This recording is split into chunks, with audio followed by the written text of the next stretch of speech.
Greetings. Welcome to Wake the Dead. Today we have a swapcast with our good friend Hans Utter of the Resonant State, and we are speaking with our esteemed guest William Ramsey. Thank you so much for all of these. This series has been unfolding, and it's been better and better, and it's become something that we didn't expect it to be. And this series is the Manchurian Candidate from Fiction to Fact. This today is part 10. And thank you, William, for joining us. Welcome. Thank you. Thank you for having me. Great to be with you guys. Thank you so much. It's great to be here. And there's a couple things I just want to remind people of. So mass shooting so far, 2025, 442 mass shootings. I'll just go through just the last few days. Jacksonville, Florida, 11/16/25. Las Cruces, New Mexico, 11/15/25. Newark, New Jersey, 11/15/25. Southgate, California, 11/15/25. Carbondale, Kansas, 11/15/25. 11/9/25, Iowa Falls, Iowa. 11/8/25, San Francisco, California. 11/8/25, San Antonio. 11/7, Wilmington. 11/5, Bronx. 11/2, Los Angeles. 11/2, Washington, D.C. 11/2, Elk Grove, California. 11/2, Cincinnati, Ohio. 11/2, Bath Township, Ohio. 11/2, Chicago, Illinois. 11/1, Tucson, Illinois. Illinois. 11/1, Gretna, Florida. 11/1, Sacramento, California. 11/1, Charlottesville, Virginia. 11/1, New Havens, Connecticut. I'll just stop there. These are all mass shootings. These are not even in the news anymore.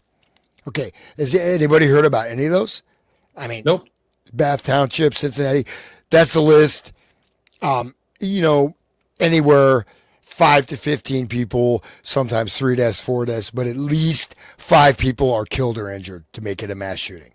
So every one of those, and some of them, and so just to say, like, that's a lot in the past 2 weeks, right? And literally, there is no news coverage of that. And I'll just do one last thing here before we hit the document. I just want to read one paragraph of the 1920 story by H.P. Lovecraft, Nyarlathotep. Okay, I'll just read one paragraph of this and think about this 1920. Okay, Nyarlathotep, the crawling chaos. I am the last. I will tell the audience void. I do not recall distinctly when it began, but it was months ago. The general tension was horrible. To a season of political and social upheaval was added a strange and brooding apprehension of hideous physical danger, a danger widespread and all-embracing. Such a danger as may be imagined only in the most terrible phantasms of the night. I recall that the people went about with pale and worried faces and whispered warnings and prophecies, which no one dared consciously repeat or acknowledge to himself that he heard. A sense of monstrous guilt was upon the land, and out of the abysses between the stars swept chill currents that made men shiver in dark and lonely places. There was a demoniac alteration in the sequence of the seasons. The autumn heat lingered fearsomely, and everyone felt that the world and perhaps the universe had passed from the control of known gods or forces to that of gods or forces which were unknown. Okay, that's it. Okay. But he captures the kind of psychosphere of like our present day, these like dark forces and weird things that are popping into everything with the background of just mass shootings and stuff. Weird things, so like weird amnesia, forced amnesia. I mean, you could look at the TV as almost an amnesia box. Like, forget that story. Jeffrey Epstein's not important, right? All that's These, by the way, the Epstein drops are really incredible. The ones they put out, like literal stuff about rape and stuff like that. Trump. Have you guys seen those I've heard about those it. emails yet? Oh my god, dude. Yeah, there was one thing. I don't know if I mentioned to you guys, but there's someone who was at one of Trump's parties, and he had at one of the mansions, and he had rooms, and he was afraid to talk about what was going on. Basically implying ritual stuff, underage girls, sex, anything you wanted, right? In Right, all the Diddy party, right? P. Diddy stuff, right? Yeah, P did his stuff, but with like 50 different rooms, like all different layers. But this guy who was like, in the whatever sports boxing world, probably tough guy, right? He would not talk in detail. Like he said, I'm not going to say anymore. I'm just not into that. Drugs, 15, 12-year girls, whatever. But there's stuff beyond that. So I'm not surprised. They've got to have something really bad on this guy to let him in there. Like, I mean, it's incredible. This is from 2017, right? Epstein's dead in 2019. He's still around. A lot of these emails, he's like involved in the early first Trump administration. They lied about everything. And this is one that it's Jeffrey to Paul Krasner, who's like involved in the 60s. And I think even like, was the Steam Shovel Press or something like that? I've met him. I know Paul Krasner. Okay. Yeah. Paul Krasner, the allegation was not at a pedophile party. It was at my house with me. To what wording would you suggest I change that? Please note. And then Epstein sends back to Krasner. I was pointing out that the alleged rape was reported to be at my house with Donald and I raping her. I mean, it couldn't be more clear than that. Wow, dude. Wow. That's the alleged rape, right? He says alleged. But Well, it's still in writing. This is a Democrat psyop. I don't know what you're trying to do here. Right. Right. Yeah. I mean, it's just incredible stuff. I'm sorry to make a joke, but really, it's Well, you kind of have to laugh it off. Right. But if we get this new, I mean, like the H.P. Lovecraft thing, it's a very interesting story, right? Because basically this guy comes from Egypt and has all these weird technologies and sources and basically warps space and time. It's a short story. But that opening thing, right? I mean, literally, like the prophets, those the people went about with pale, worried faces and whispered warnings and prophecy that no one dared to consciously repeat or acknowledge to himself. That's what we are in, right? We are in. I went to the grocery store today, like major supermarket, and for whatever reason, I just caught that literally. This is their sensory overload, right? All the signs, everything else. People are in a complete trance, most of them, literally. And if you step out of it, suddenly the security guard is following you because he's awake, right? Seriously, like he's there constantly watching. I mean, literally, I'm like, this is really, really, really weird. Nobody's actually here. But I'm saying people are in robotic trance modes. You have sensory overload, continuous hypnotic induction, and then do this, do that. Anyways, it's intense. So hopefully, well, you know what? We're going to fight through this, man. Right? We got the power. There's supposedly an email between Epstein and his brother Mark where they say Putin has a picture of Trump blowing Bill Clinton. Yeah, I've heard that also. I don't know if it's real or not. Like, I mean, I don't know if they're using it as a euphemism or symbolic. Really did it. Did he really do it? Have you seen the picture of them at a party? It looks like Trump has his hand on Bubba's crotch. And he's wearing the hat.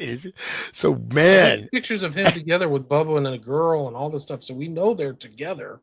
But like, are they really? I mean, it's so dark, man. Like Trump is not going to get away from this. This is just the beginning. They haven't voted on all the other Epstein releases. There's incredible stuff in there, guys, that comes up to today. There's things where Epstein is like, there are hearings in Congress where he's texting one of the congresspersons and telling her what to say because he knows who the people are. Like he's literally manipulating a congressional hearing. Epstein is. I mean, it's probably during the Trump administration. Right. I mean, it's probably always been that, but you literally can see this woman from the Caribbean where Epstein is, like texting Epstein in real time and getting information and asking questions. It's off Is the charts. was that the case that was dropped? There was I this can't remember. one dogged lady going after in Florida, and she got like fired or something. I forget how that went down, but There's a lot. I mean, there's a lot of stuff. There's literally confirmations from the 2005 things that Epstein had a full-on micro penis. Like the dude, like they literally had a testimony of this girl, and she's like literally like, yeah, egg we were shape. together. No, it didn't say egg shapes. He said he had a micro dick.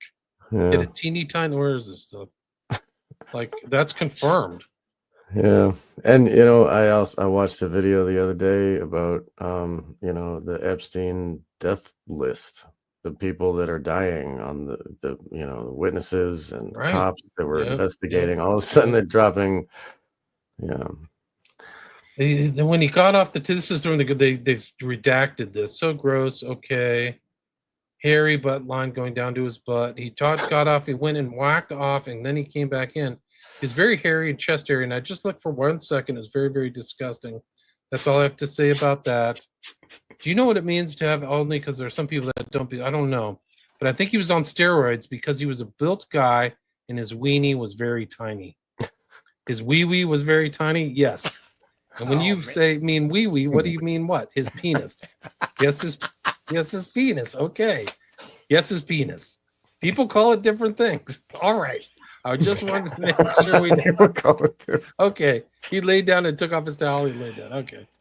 So he had a micro dick. Well, hopefully it didn't hurt all the women that he was raping. I doubt it. Yeah, I mean, anyway. Oh my God.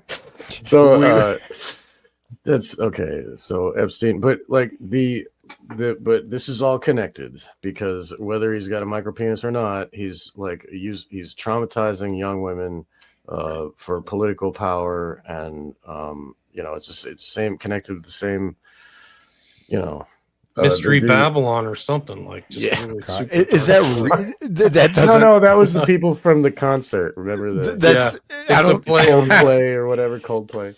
They get caught. Is that that's not a real picture? No, it's not. It's totally but it is. It is. No, but the one with him with the golden jock strap with Roy Cohn. Have you seen that one?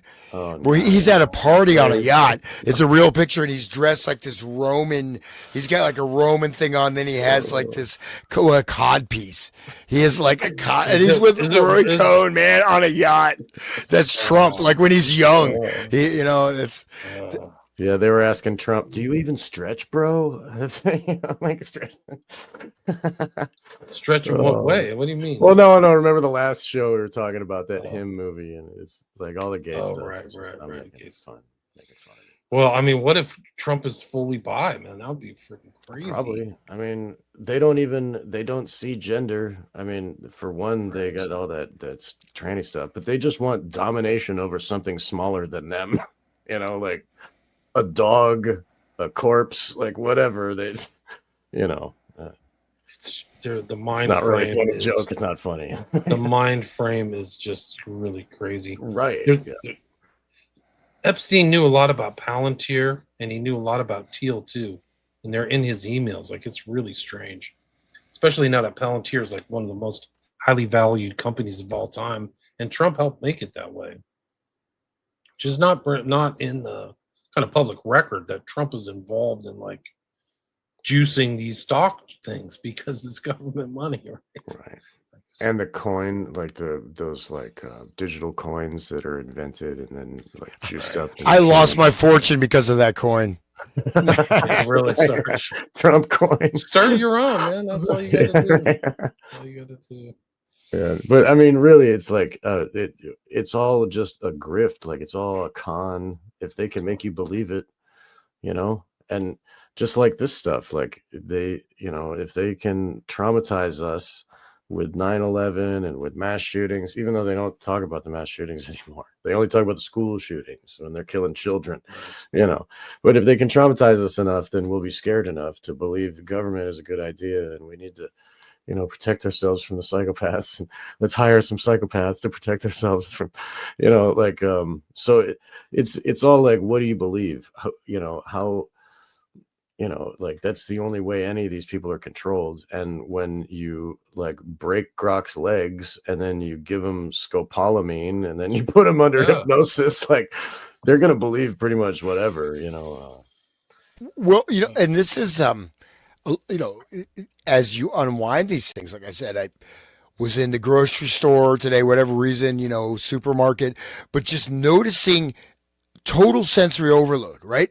You go to sign this, rows, they change the directions. So, you know, lighting, all this stuff is actually affecting your nervous system, right? You're getting an overload of your senses. So most people, you walk in there, I'm going to the store, I'm going to buy this, I'm going here. But of course you can't find it. They moved all the stuff. Where's this? Oh, you know, I was actually asking random people, hey, baby, where's the yogurt?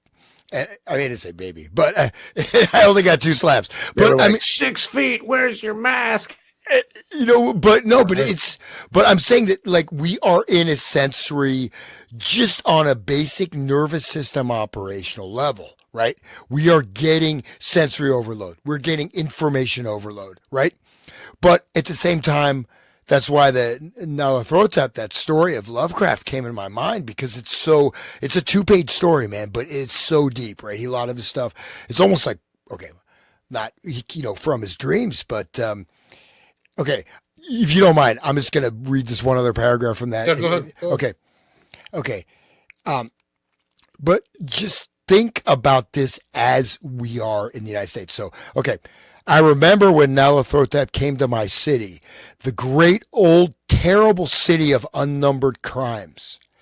My friend had told me of him and of the impelling fascination and allurement of his revelations, and I burned with eagerness to explore his uttermost mysteries.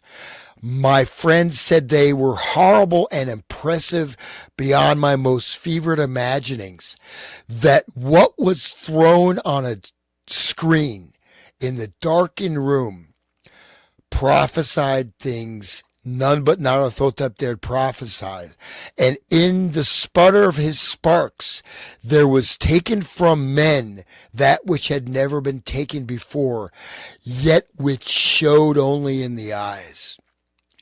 Okay, I'll skip ahead. And I saw hooded forms among ruins and yellow evil faces peering from behind fallen monuments. And I saw the world battling against blackness, against the waves of destruction from ultimate space, whirling, churning, struggling around the dimming, cooling sun. Then the sparks played amazingly around the heads of the spectators, and hair stood up on end while shadows more grotesque than I can tell came and squatted on the heads. And when I, who was colder and more scientific than the rest, mumbled a trembling protest about imposture and static electricity, Nyarlathotep drove us out. So it goes from there. But we have the extraction, the sparks, right? Kilophot, Kabbalistic, the blackened screen. I don't know. I'll leave it there. But right, and the demons that land on the host humans, that are the psychopaths doing the ritual, right? You know, like that. We've heard about that many times. Anyway, okay, let's get into the document. We have did this general outline of problems of hypnosis by Dr. Riefenstein. Sounds very similar to the Castle. Isn't that the Castle Riefenstein, the video games? Right. But yeah, this is an interesting one. I mean, there's a lot of academic stuff on this, but this goes all the way to the top. It's coffee again. I think he's sending this. This is the old document that went to, it was a memorandum from Nathan, 1937. This is interesting because they're acknowledging these problems. They, if you remember one of our earlier ones, they said the problem surmounting hypnosis would take 2 decades to figure out, right? They needed more resources. So they knew they had problems, and this is how they go into this. These are the problems. I'll read them. 1, the induction of hypnosis. To study all possible methods of augmenting the induction of hypnosis and to determine the best and most practical of these. So all methods of augmenting. So we went through the whole Ericksonian, Alice in Wonderland style of hypnosis. Induction also implies drugs, right? Anything. Drugs, lights, scent, whatever it could be. Alteration of mental performance stimulation to study all possible methods by which mental performance on any type of test may be made more efficient and to determine the best and most practical of these. Practical. So this is powerization. How can we hypnotize people, make them super soldiers or whatever? Stimulation of memory to study all possible methods by which memory of the past and of the future can be stimulated to be more complete, more lasting, and more readily reproduced, and to determine the best and most practical. B, the production of cooperation to study all possible methods by which a person resistant for any reason can be made more cooperative, more pliable, right? A good robot. Determine the best and most things. Inhibition to study all possible methods which mental performance on any type of test may be made less efficient, and then to determine the best and most practical of these. Production of resistance, how to be resistant, special problem, to study all.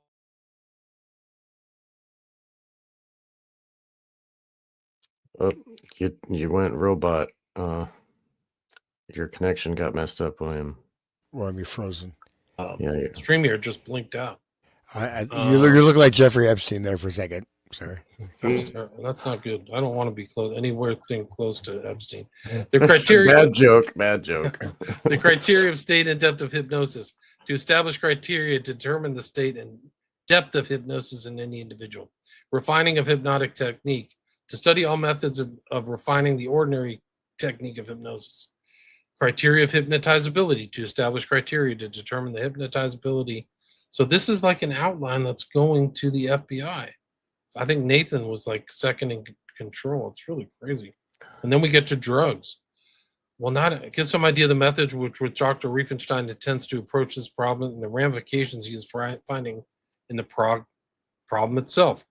However, it is Mr. Tam's belief that Dr. Riefenstein would produce some very fine work and could arrive at some very definite conclusions quickly if he were pushed to the point where he could try experiments using drugs on his patients in the hospital and definitely determine some of the points which the Bureau is anxious to know. So they're also still anxious to know, but they also want to keep their distance from all this stuff. His interest in the problem of hypnosis is strictly limited to the increase in the person's capability while in a hypnotic state, and as such would work along with Dr. Riefenstein if permitted to carry out his mental tests on persons treated by hypnosis. Experiments with drugs pushed to the full extent so that a definite conclusion can be rapidly drawn from this connection. So they're going to ramp it all up. Mr. Tam was informed Captain Welch makes use of the type of hypnotic technique known as the eye fixation method, in which he stares a person into somnambulism. So he just stares at somebody. This, of course, is not always a successful method due to the fact that the person doing the hypnosis is injecting his own personality into the experiment, and in such a case may irritate the person who is being hypnotized. Dr. Esterbrook had a couple of subjects whom he conditioned into a state of hypnosis at the CCP or CCC camp, so conditioned that when Dr. Esterbrook lit a cigarette, the two subjects dropped into a very deep state of somnambulism, during which time they were neither conscious of the fact that they had been hypnotized, nor upon awakening were not conscious that they had been asleep. Incredible. All he had to do was light a cigarette. So they had been conditioned to that fact. So they can do that. It's crazy. And depending on the hypnotizability or whatever the word was, somebody can be put in that state in moments if they, if they've been conditioned already through hypnosis, right? So they can pop back into that state if they're the right subject. Right. And you'll see this. I mean, that's what's really scary is like Hans is talking about all these shooters and stuff. Like, how many of these people were conditioned or preconditioned? We don't know. But if they're the right subject. Ultimately, that's what the Black Awakening is. They're preconditioned to do whatever they were programmed to do. That whole thread that we were talking about before with Russ Dizdar. That it's preconditioned hypnosis, triggers and all that stuff. But what we see in this document that's really fascinating is the Civilian Conservation Corps. They talk about Captain S.J. Welch, who is in charge of this Civilian Conservation Corps camp and is also an amateur hypnotist. So they're experimenting on these people, right?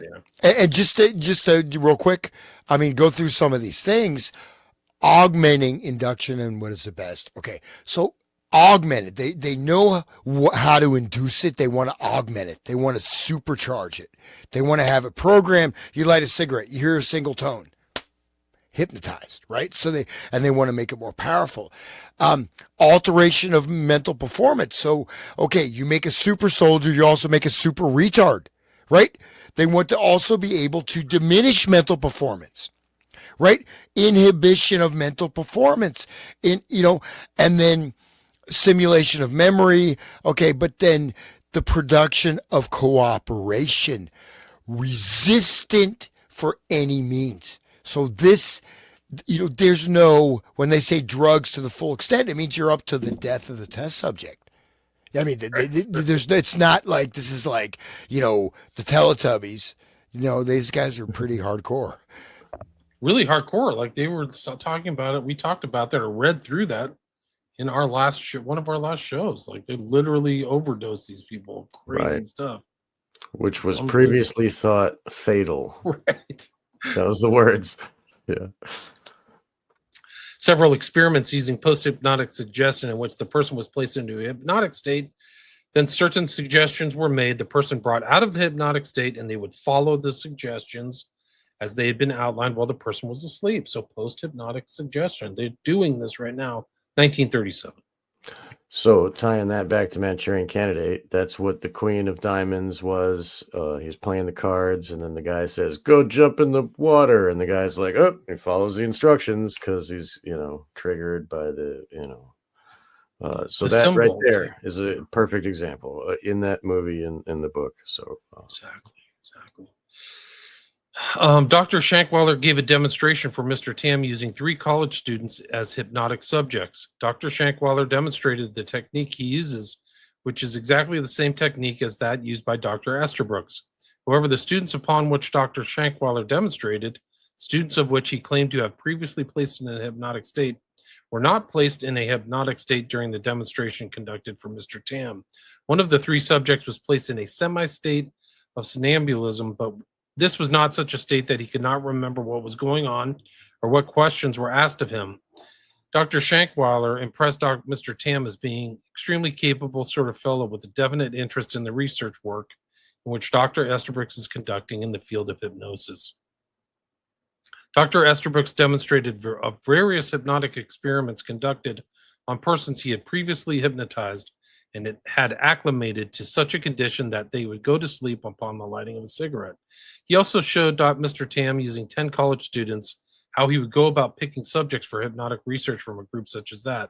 It is noted for record purposes that in this type of research, use is made of the so-called waking suggestions, the suggestions given to the subjects that they close their eyes, then upon the giving of several suggestions, it is shown they cannot open their eyes. In the group of 10 with which Dr. Estabrooks was working, he successfully had 3 of them who could not open their eyes when he said that they could not. He also made use of the stiffening of the arm. You'll see this in other hypnotists. The stiffening of the arm and the stiffening of the body, suggesting to the person that they could not relax. And this was also true in the 3 cases in which the eye closing technique was used.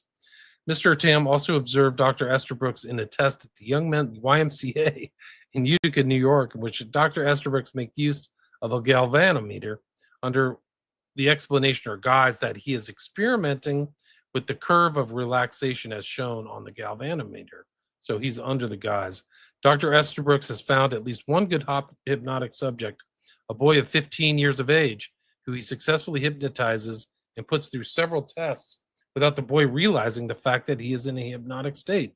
This is also true of the YMCA authorities, who do not know that Dr. Estabrooks is practicing hypnosis under their noses, but think he is studying psychological reflexes as shown as on the galvanometer. Now apply that to Scientology, right? Their little e-meter thing is the same thing. Good point. They think that they're studying psychological reflexes when in fact they're trying to find if this person's hypnotic, like they can hypnotize this person. But also, I mean, what you see here is absolute I mean, many different instances, right, where they're creating a guise, right? Doctor is there, so the patient becomes relaxed, right? They're literally using cover subterfuge, right? Right. Even at CCC, the psychopathic hospital, they're you're going for a checkup, right? They're inserting people. I'm going to see the doctor because I have a broken leg, but he's going to experiment in hypnosis on you, right? So, and it's done. They said the authorities did not know. So this is quite, and again, 1937, man, one gesture and you're in a hypnotic trance. And just to jump ahead real quick, you have the important experiments like, group conformity, right? The Ashler experiment, Ash, yeah. and then you also have, various other things. Milgram. Milgram. So when you generate what they found with these experiments, that if you get a certain number of the crowd agreeing with something, right, people will go against their better judgment. So if you look at the number that are hypnotic subjects, in a sense, they can also, by induction, crowd, group dynamics, put that hypnotic trance out. The possibilities are endless. These are mad scientists, man. But you're right. Imagine if you could get hypnotic subjects to just say whatever you want, and then you have a Ash experiment operating in real time, and everybody thinks this guy is like totally up and up, but he's in a hypnotic state saying the moon is made of cheese or what, I don't know, something more credible, like Bill Clinton is the most honest, sanest, most wonderful person who've ever lived. Oh well, everybody thinks that, I might as well think that, right? If you read Bryce Taylor, the book there, Thanks for the Memories, she talks about how she was given programming to tell other monarch victims who were like famous.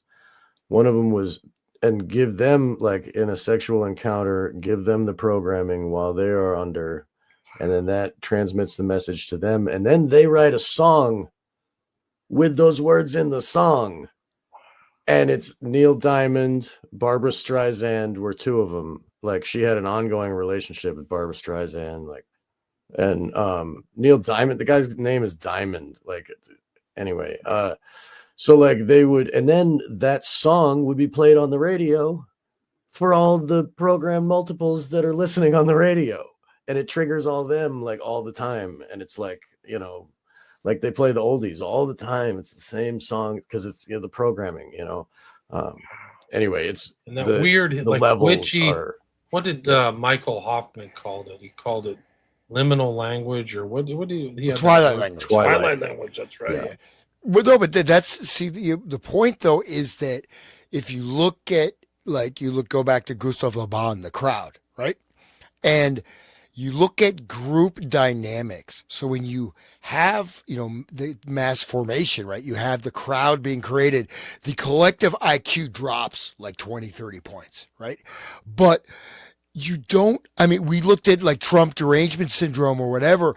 Say you have 100 people that are hypnotized subjects, then you get 1 million people copying them. They are imitating this hypnotic trance state, and they're in a sense, it's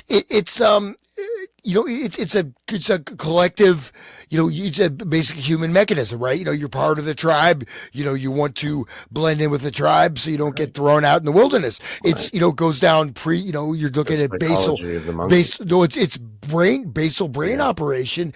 Right. So even people that are resistant to hypnosis, the trance can be perpetrated. We're extrapolating from this data, but I think that's, does that make sense, right? If you look at that, yes. you get 10 people like a song, right?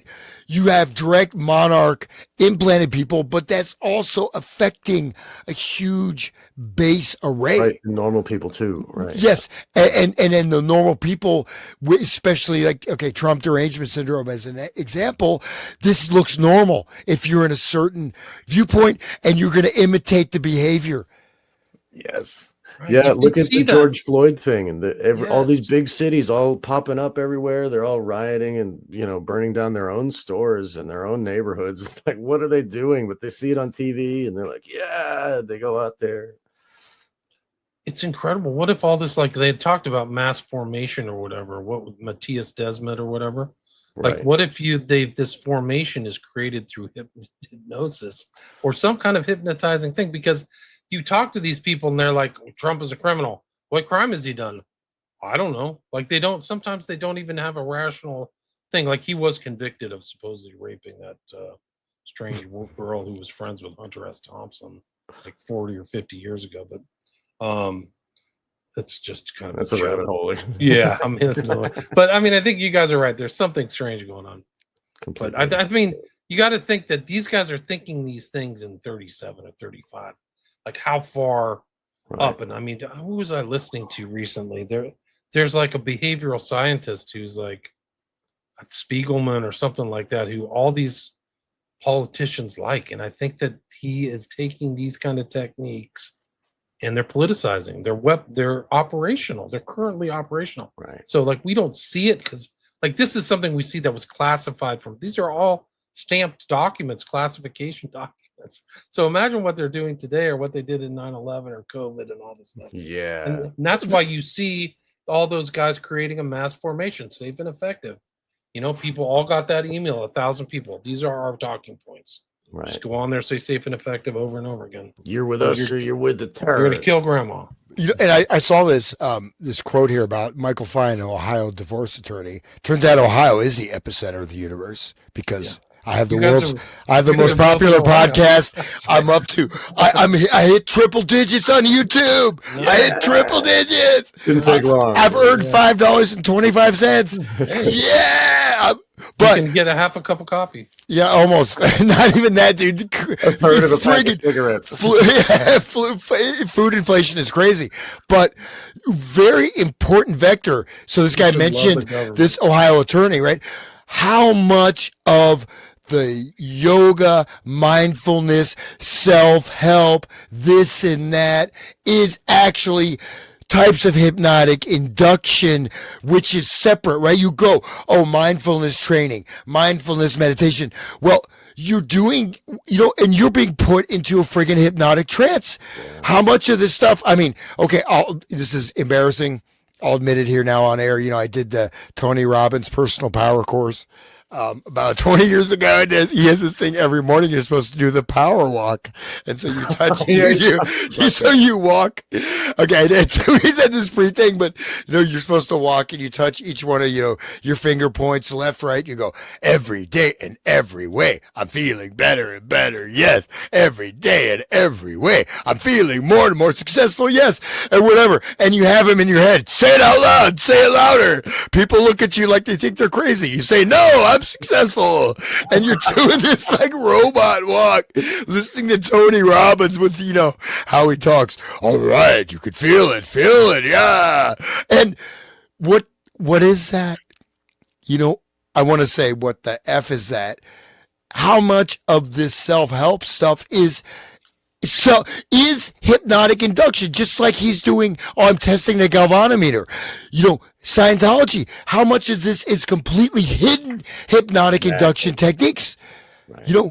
And don't they say, don't you want a personality test? Oh, come on in. We're going to help your psychology here. Come on in and take a free test, right? They're just sifting through personalities. That's like one of the elements of Scientology. It has to be seen that, and that this two-faced deception goes back to Estabrooks. I'll repeat the same question. This is also true of the YMCA authorities, who do not know that Dr. Estabrooks is practicing hypnosis under their noses, but think he's studying psychological reflexes as shown on the galvanometer. So, guys, you got to be careful out there. Who has been taught hypnotic technique by Estabrooks is at the present time experimenting with him in his work. Has been as successful in one case in which a boy has built up a defense mechanism to protect him from working, in which the boy states he loses use of his vocal cords. Dr. Newton has successfully cured this boy of this defense mechanism by a hypnotic suggestion that has worked very well in this particular case. In connection with this research as being done by Dr. Estabrooks, it's noted that Mr. Tam, this is the head of the special division at the FBI, Tam is, he will carry on intense research if he is kept on the track on which the Bureau is interested. However, Mr. Tam observed that Dr. Estabrooks is extremely lazy Consequently, it is rather difficult to keep him working on the subject. In addition to this, he has a habit of rambling and wandering off the chosen path into something that has no particular connection. Dr. Estabrooks, of course, is extremely enthusiastic about this work, but it's difficult to keep him on the exact line in which the endeavor should be carried on. During the course of conversation with Mr. Tam, Dr. Estabrooks advanced the possibility that he get into a hospital for a couple of weeks during the coming summer, at which time he could work under the guise of a simple psychologist doing research work, and in this guise or disguise, find hypnotic subjects and definitely ascertain how much of a disguise technique could be used in working with hospital patients, especially in an army hospital. And then, like, you see Wow. Program to Kill, and like they're all going through the army or military hospitals or something Right. weird. Dahmer and that other one, Kemper, and like they went to Heidnik, the same Program to hospital. Kill, Yeah, yeah. in Germany, right? The same one. And Yeah. like there's other people like they're going into military facilities. I think what's the girl's name? I can't remember, but like some of these Annika Lucas said she went to like a Oh, hospital right. in Germany, like Yeah. where they tried to zap her. Like the Carrie stories. Olahe. I mean, my friend Carrie Olahe was brought to military. She was they hung lights and they made a structure in her mind. They showed her in an open air hangar. They walked her out like up above like 50 feet in the air, out on a plank, like into this space where there's all these lights, and they programmed this is your internal structure, and they showed her so that she could see it, and like it programmed in at the military base. Wow. Like it's that's just one of many stories. It's in very yeah, the military is what's doing it. All right, listen. In this connection, Dr. Estabrooks is rather sold on the subject that the War Department intelligence unit could make great use of hypnosis. In this connection, it is also noted that during the war, Dr. Estabrooks informs Mr. Tam he suggested to the British intelligence unit they make use of hypnosis. So he's trying to spread it like a Johnny Appleseed of hypnosis. Dr. Estabrooks explains the fact that they did not use it due to the circumstances, which were that he was not as well versed in the science of hypnosis as he has at the present time. Estabrooks was in World War I. He claims now that if he reached them with such a suggestion, he could probably get their attention. Dr. Tam believes that Dr. Estabrooks is somewhat thrilled at the fact that he's working with the so-called G-men, and is extremely difficult to keep him from wanting to broadcast the fact here, there, and everywhere. However, he can be made to and willingly do good research work if contact is kept with him constantly. In view of Mr. Tam's trip, it is his opinion that the most satisfactory results which are to be obtained in this research will probably come from the work of Dr. Riefenstein, due to the analytical quality of his mind, the fact that he can follow a straight line in his research, and due to the enthusiasm in which he goes into his research problems. Well, you know, and just to sort of extrapolate from this just a little bit, but you have, again, unwitting research subjects injecting someone in a role that is doing this within an organization or a structure, right? Police department. You have FBI training sessions. What if they're schooled in hypnotic induction techniques and they get one or two key people in that police station, and then you get your cover up? Right. You know what I mean? You don't even have to pay them. You can just hypnotize them. Yeah, and especially in a position of authority. So, I mean, this is very clearly stated that they're infiltrating organizations under different guises. You know what I mean? It's not even direct chain of command, right? It's, oh, here's this, affable, goofy George Estabrooks, he's got his little vial of cocaine. He's like, Freud told me to do it. Yeah, and he's like,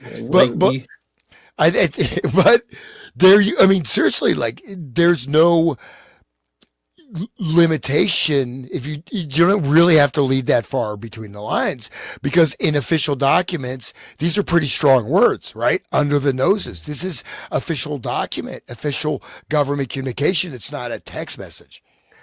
And if, like I talked about it before, my friend Mark Passio talks about when he was in the organization of LaVeyan Satanism, they had people in places in all strata of society. I mean, he would go to these mastermind rituals, and he would see Alan Greenspan, and he would see like the people from the PTA, and they'd be wearing the robes, and they'd all be doing together, you know. And so like Satanism also has infiltrated, you know, and LaVeyan Satanism is just the low-hanging fruit of the higher orders of Satanism. You know, there's more above, and those people do dabble with satanic ritual abuse, trauma-based mind control. That's how they keep their power, hold it, you know.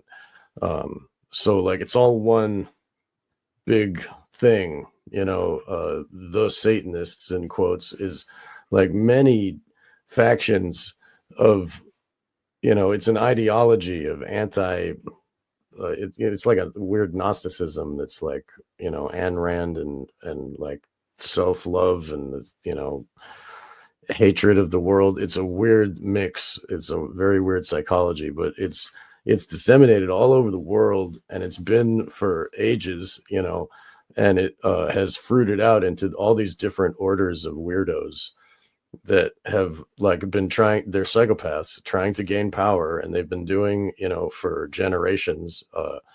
So they just want to say they are in all these levels, and they do run the military and the police, and, you know, so there's that. You don't even need to hypnotize them. They go willingly to the ritual. Anyway. Right, but it's like seeded out. There's so many of these people using these induction techniques. It all goes back to Estabrook and these guys, and then on these cults and groups and Harwich, and you just like, whoa, that guy's using freaking hypnosis, and David Ferry's using it, and JFK. Harley Pasternak, probably. I mean, probably Pasternak. Probably he's into the like drug thing. Yeah, well, if he's into drugging and controlling people, he probably knows hypnosis. Exactly. But also, I mean, you know, whether people believe or not, I mean, you know, I'm not gonna go as hardcore as Dizdar, right? Dizdar is like hardcore, man. So I'm not gonna go that far. He's a hero, we man. can do a whole nother show on Dizdar. But he's a real hero. The thing is that the hypnotic state is abulia. Abulia means loss of will, right? Apathy, loss of will. This is one of the primary, besides like, you know, extreme degradation or, you know, tremendous vices, negative energies, is one of the main vectors for inserting entities for control.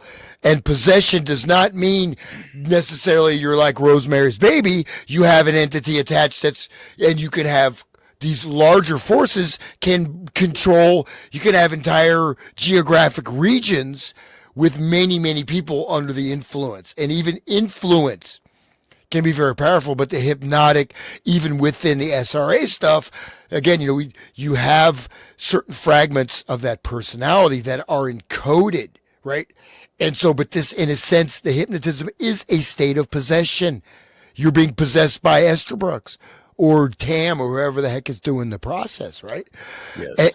And it has infiltrated, and whether or not, you know, if little bit of extrapolation will, you know, hopefully not get too far afield. If you look at Zabbatean you know, Zabbatianism, right? Zabbatai Zui, 1666, declared the Messiah, redemption through sin, going to his reincarnation.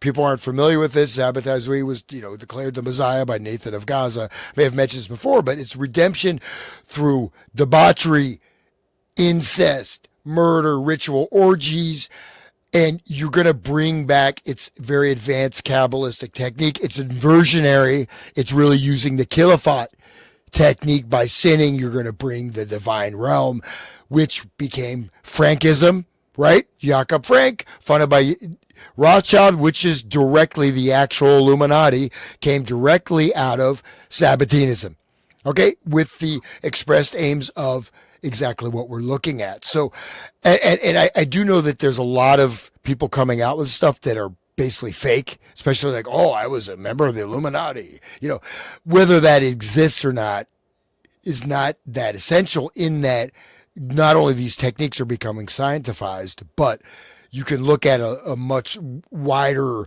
interconnection.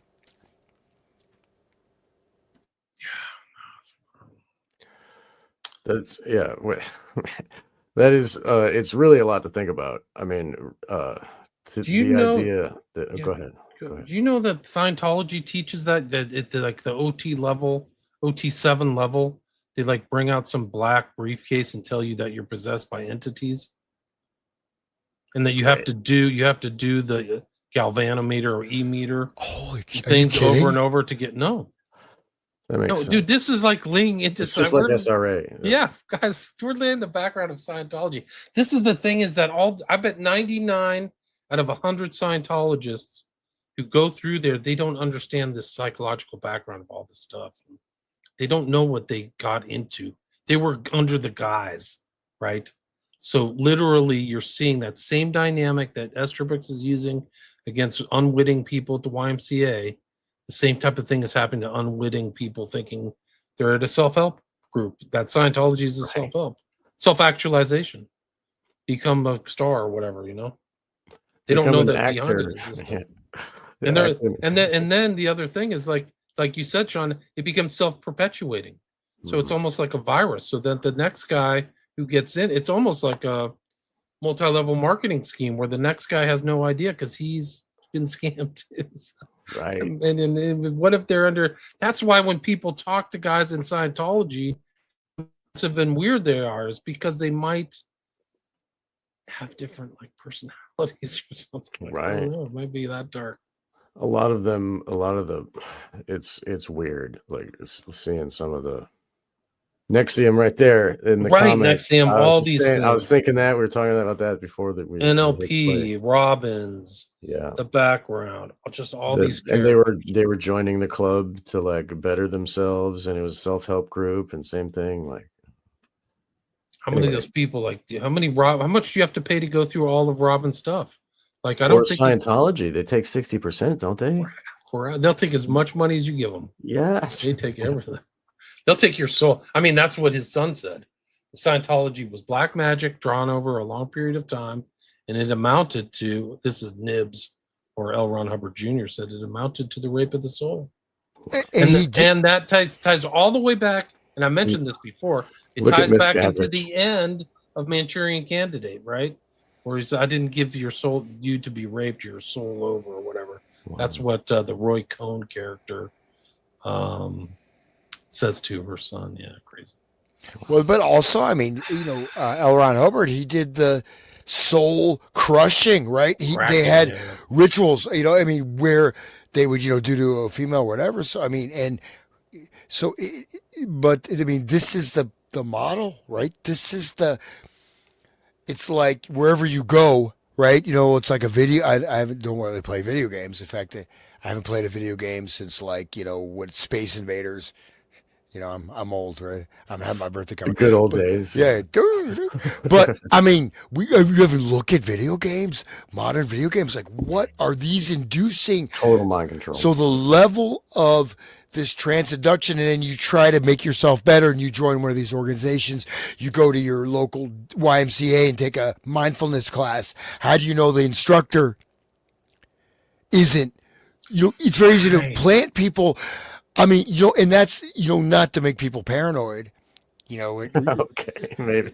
I'll still be paranoid after listening to you. Sure, but no, I mean, it's that, and it doesn't, again, if you look at crowd dynamics, group dynamics, you get a group of people, you get 100 people, you get 10, 15 people in a football crowd that start screaming, you'll get the whole crowd to do it. I mean, there's a percentage, right, where you get that people shift into the mass mode, right? Which is a group conformity, which is in a sense hypnosis for the 4 out of 5 people, right? So if you get the 5 out of 5, you get so it seems like a pretty dynamic model, man. If you want to control the world, hell. Like, what about the wave? You know how they do that at a sports game? Like, oh, the wave's coming, everybody's standing up, and like everybody stands up for some reason. Why do they do that? Like, they have to participate. It's just because everybody's doing it. It's a perfect example. This is from my book, Children of the Beast. Former Scientologist and critic Jerry Armstrong called Hubbard a mixture of Adolf Hitler, Charlie Chaplin, and Baron Munchausen. And I've interviewed Jerry Armstrong. You can listen to him on my podcast. L. Ron Hubbard Jr., son of the founder and former insider of the church, explains the organization, quote, Scientology and all the other cults are one-dimensional, and we live in a three-dimensional world. Cults are as dangerous as drugs. They commit the highest crime, the rape of the soul. Let me see if I can find that soul cracking. I think I put it in this book. I think it's in here somewhere, where like he lays upon some woman and stares her in the face. You ever heard that whole? Have you read that story? That's Oh, like here it is. I have. Oh, the movie by the director Camille Yeah, the guy, Donald Camel. Yeah. Camel. Yeah, that movie where the guy like stabs the girl in the bathtub and he's like making her look in the mirror. And you remember that whole thing? We talked Very about well. I remember Yeah, very well. right, Yeah. right, right. What That's movie is that? the Eye of the Wolf or whatever. Yeah, it was like the Predator, last yeah. one that they did. And then he died in a similar way, like looking in a mirror. It was very weird. We talked He about committed suicide by filming himself or something like he Yeah, was his whoa. own death. Yeah. Yeah. Here's the soul cracking ritual, guys. This is like really crazy.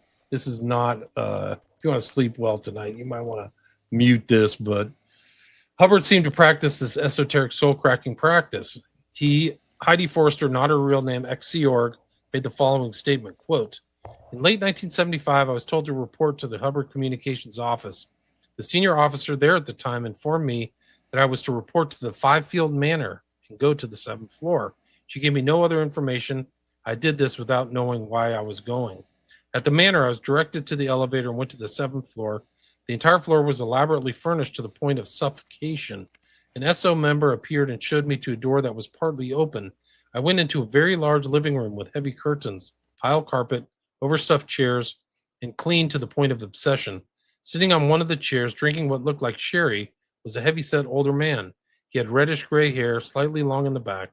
He was wearing a white shirt, black pants, black tie, and black shoes, highly polished. He didn't say a word and slowly got up, motioned to me to follow him into the next room. I didn't know if it was Hubbard and wondered if I was to have either an auditing session or an interview. I followed him. I found myself in a lavish bedroom. This still didn't worry me, as sometimes interviews and sessions were held in bedrooms at the Hollywood Inn for staff. There was a small table set up with an e-meter, that's like an electrogalvanometer, on it, and I thought about a session. Without a word, he suddenly began to undress me. I was repelled by him. I did not want to sleep with him, yet I felt really chilled and cold to the bone at that moment. I acutely sensed real fear and danger in the room. In an instant, I realized the calculated power coming from this person. If I resisted, I knew my punishment would be extreme. His eyes were so blank, no emotion, no interaction, nothing was there. I made the decision not to resist no matter what happened. I realized it would be a bad mistake for me to do so. He seemed to be completely divorced from reality. He was so strange that I realized if I provoked him, he could be extremely dangerous. I let him undress me without resisting. I was totally unprepared for what happened next. He lay on top of me. As far as I could tell, he had no erection. However, using his hand in some way, he managed to get his penis inside me. And for the next hour, he did absolutely nothing at all. I mean, nothing. After the first 25 minutes, I became about as frightened as I'd ever been in my life. I felt as if some perverse way he was telling me he hated me as a female. I then began to feel that my mind was being ripped away from me by force. This was the worst of all. I really felt he coveted an aspect of my personality and he wanted it. This was weird, total control on a level I could not fathom at that time. I had no idea what was happening. After half an hour, I really thought I was going crazy. I couldn't move my body from underneath him, and I could feel he still had no erection. He wouldn't look at me, but instead kept his head averted to the side and just gazed into space. I had to discipline myself to keep from screaming because I felt I was having a nervous breakdown. Then I got the terrible thought that he was dead. He was hardly breathing. Then I thought he would kill me too. My thoughts became very morbid. After an hour, he got up and walked out. I just lay there for 10 minutes. Then mechanically, I got dressed. Instantly after that, I began crying hysterically. I cried and cried and cried. I wasn't afraid of becoming pregnant. I was so afraid of whatever had been going on in this man's head. Finally, when I couldn't cry anymore, I went downstairs and took a bus back to ASHO. I didn't say a word to anyone. Scary. Yeah, that's Okay. That's That reminds me of some information that I learned from the book Cult and Occult.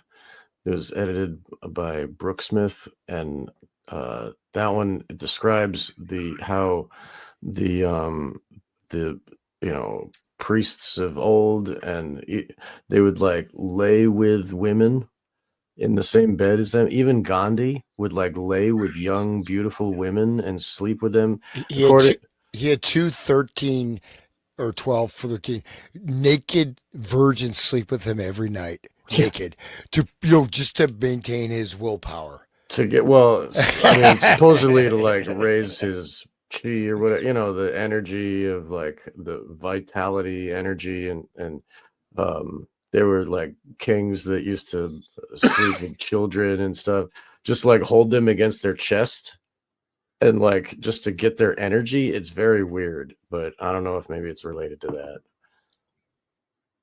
I don't know. It's some weird stuff. Like you start learning the heavy- occult and like what people did, and like there's a lot of weirdos. Well, the thing is that there's one thing to get energy, right? The other thing is the soul cracking, right?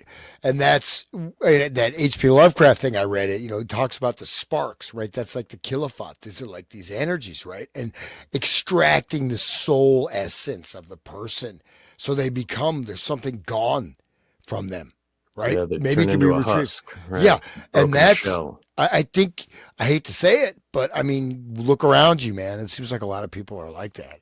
Maybe not. Maybe I'm just too weird. You're a glass half empty kind of guy, I guess.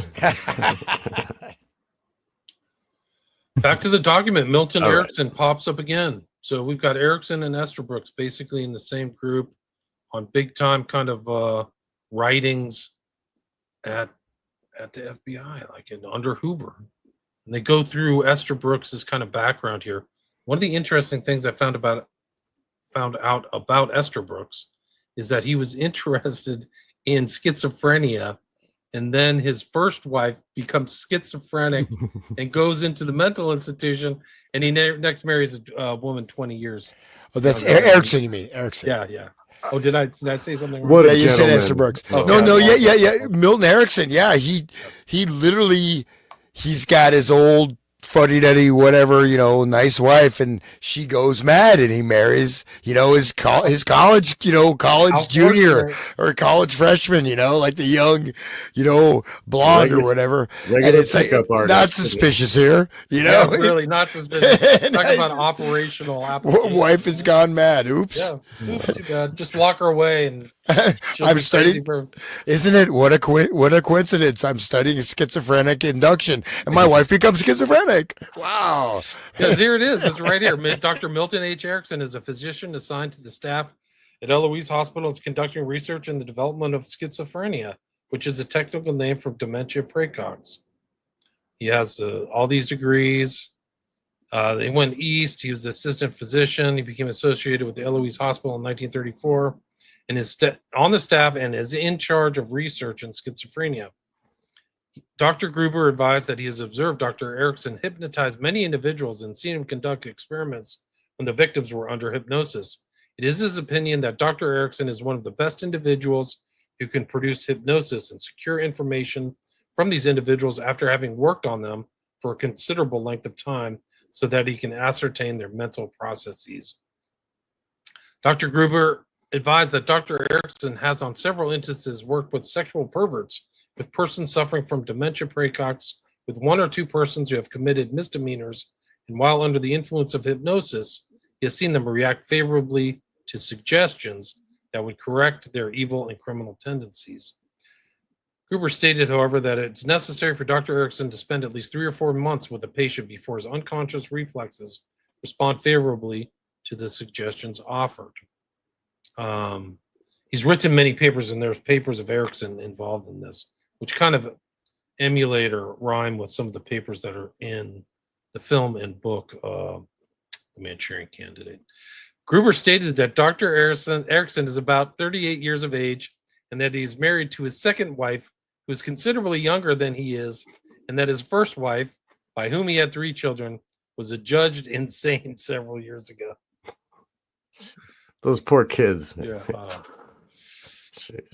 The skill he used in inducing hypnosis and the scientific principles used by Dr. Erickson in securing evidences of past activities from victims under hypnosis. Dr. Sealing, who's in charge of the psychopathic clinic of Recorder's Court, Detroit, Michigan, and John Larson both verified information regarding the education and qualifications of Erickson.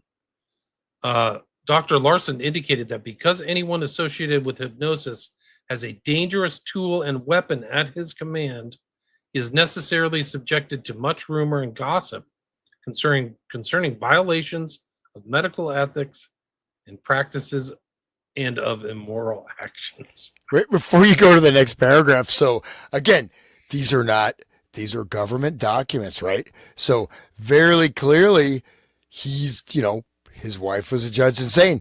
And this next paragraph, you don't mind I read this? Yeah, Dr. Selling, while admitting that Dr. Erickson was well grounded in hypnosis and psychopathic work, he still felt that Dr. Erickson was slightly demented so far as his activities along hypnosis are concerned. Slightly demented, rumor, gossip, medical, immoral actions. It's right there, right? I mean, I would say anyways. We're starting to figure it out. It's really crazy. I watched Frankenstein on Netflix, and it's kind of has those things. It actually overlapped a lot with Blade Runner, believe it or not, because it's about man creating a god. Or it was a good movie, though, wasn't it? Yeah, I thought it was pretty good. A lot more philosophical stuff than I would have thought. And I think the original book by Shelley is more philosophical. Like they turned it into a monster movie, but I don't think that was her real gist, was to create like this, Frankenstein's monster. But like the fact that this is something that is self-aware and is hunting the creator, much like I think the character's name in was it Batty or something? Roy Batty was the character in Blade Runner who like wanted to find his creator and get more life, right? So he like hunts him down and tracks him down and eventually kills him. And that's kind of like what's going on with the Frankenstein. But I think that it's kind of like these guys are mad doctors, Frankenstein and the guy who created what did they call? They had a name for him in Blade Runner. What did they call the fake robots? The aliens? Replicants? Replicants, jobs. yeah. Oh, okay. Skin jobs too. They call them skin jobs too. Yeah. Like that's what the cop says, skin job. Yeah. But there's something about this where like you're creating a dangerous tool and a weapon, right? Like that's what Frankenstein did, and that's what these guys probably at some point it twists, and it just goes back to Dr. Yen Lo from the very beginning of the Manchurian Candidate stuff, where he's like, you have a weapon. Right. And then this reflects all the hard work that he's doing. This is 37, guys. These are the papers here. There are enclosed herewith the following papers in pamphlet form, which were prepared by Dr. Milton H. Erickson for publication. 1. Opportunities for psychological research in mental hospitals. A brief survey of hypnotism. A clinical note on word association test. The concomitants of organic and psychological changes during marked improvement in schizophrenia. We'll just invert that. They can just make it worse. A study of experimental neuroses hypnotically induced in a case of ejaculatio praecox. That's development. Yeah, so like they're literally injecting neuroses. Experimental neuroses, right? Yeah. Hypnotically induced. I mean, and I don't even know what ejaculatory praecox is, but it sounds premature ejaculation. Okay, but no, he's making experimental neuroses hypnotically induced. So someone is coming in there because they're jumping the gun. Yeah, they start running before they start. Overly excitable, and then he induces neuroses. So not only you're not cured, but now you're fucking nuts. Thanks, Dr. Erickson. Yeah. Good luck getting laid now. Yeah. The development of apparent unconsciousness during hypnotic reliving of a traumatic experience. A study of hypnotic deafness by means of a conditioned response. So like inducing deafness by a conditioned response. J. Newman, special agent in charge. I just that last one, the development of apparent unconsciousness during hypnotic reliving of a traumatic experience. That's huge for SRA. Like they have the trauma that comes before they're 7 is in their memory, and that comes up again later at certain times. They can trigger the memory to be brought up, and then they are reliving it. and then they have even their body abreacts and it has like it feels the pain again. So that is a huge piece of the trauma that the victims of SRA have to endure. It's right there on paper. State that, you know, in this language, right? So this paragraph, Dr. Larson indicated that because anyone associated with hypnosis, which means Dr. Erickson, right? They're obviously referring to Dr. Erickson directly, has a dangerous tool and weapon at his command. So this is not abstract. Same paragraph. This is considered writing. This is, you know what I mean? Don't think this is like a tweet or it's not Trump, you know, doing a couple lines of coke, you know, with Bubba in the bathroom. Right. But the follow-on sentence is interesting too. Like it's like he is necessarily subjected. So it's not he's subjected. It's necessary to subject him to rumor and gossip concerning violations of medical ethics and practice and immoral actions. So in my interpretation of that, Larson is saying the rumors should be there that Erickson's doing sketchy stuff, right? Don't you guys take it like that? He does have dementia. He's demented. No, I mean slightly demented. So right, in case you didn't catch that reference, this guy's a mad scientist. Right. This guy's unethical. This guy made his wife fucking go nuts and married his secretary, or married his like his 18-year-old student or something. You know, considerably younger means what? It means probably 18, 19 years old. Sure, at that time. Grooming. That's what it means. Yeah. So that's pretty intense, actually. Let's see if we can get. I mean, this guy's bio is really something else. Like, he's as interesting as Estabrook. Shit, real right here, guy. Like, yeah. At least 1922. At least he only made his wife crazy instead of what William Burroughs did with his wife. Yeah, he shot her in the head, right? Yeah. Right. Accident. Whoops. He didn't mean to. We're just playing William Tell. Yeah, right. Oh, just let him out of jail. That's cool. He works for us. Yeah. Anyway, sorry. I mean, all these techniques, while Erickson explored a vast arena of induction methodologies and techniques of suggestions, there are certain areas where his name is known as a key in the development or popularity of the approaches. He used direct and indirect approaches, though he's most known for his indirect and permissive suggestion techniques. Artfully vague, it said. The handshake induction. Where's that? I think you just went by that. I saw that. So he has many confusion technique. Huh. In all my techniques, almost all there is a confusion. Handshake induction. Look at this. One handshake, he was a master. I mean, maybe in 1937 he wasn't doing it, but by the time NLP came around, he could just about anybody. You start having a conversation, you're in a hypnotic trance. He can put in post-hypnotic. But you've seen that if you've watched those like videos of the hypnotist, stage hypnotist.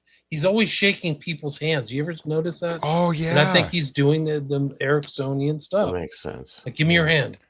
Initiation. When I begin by shaking hands, I do so normally. The hypnotic touch then begins when I let loose. The letting loose becomes transformed from a firm grip into a gentle touch by the thumb, a lingering drawing away of the little finger, a faint brushing of the subject's hand with the middle finger, just enough vague sensation to attract the attention.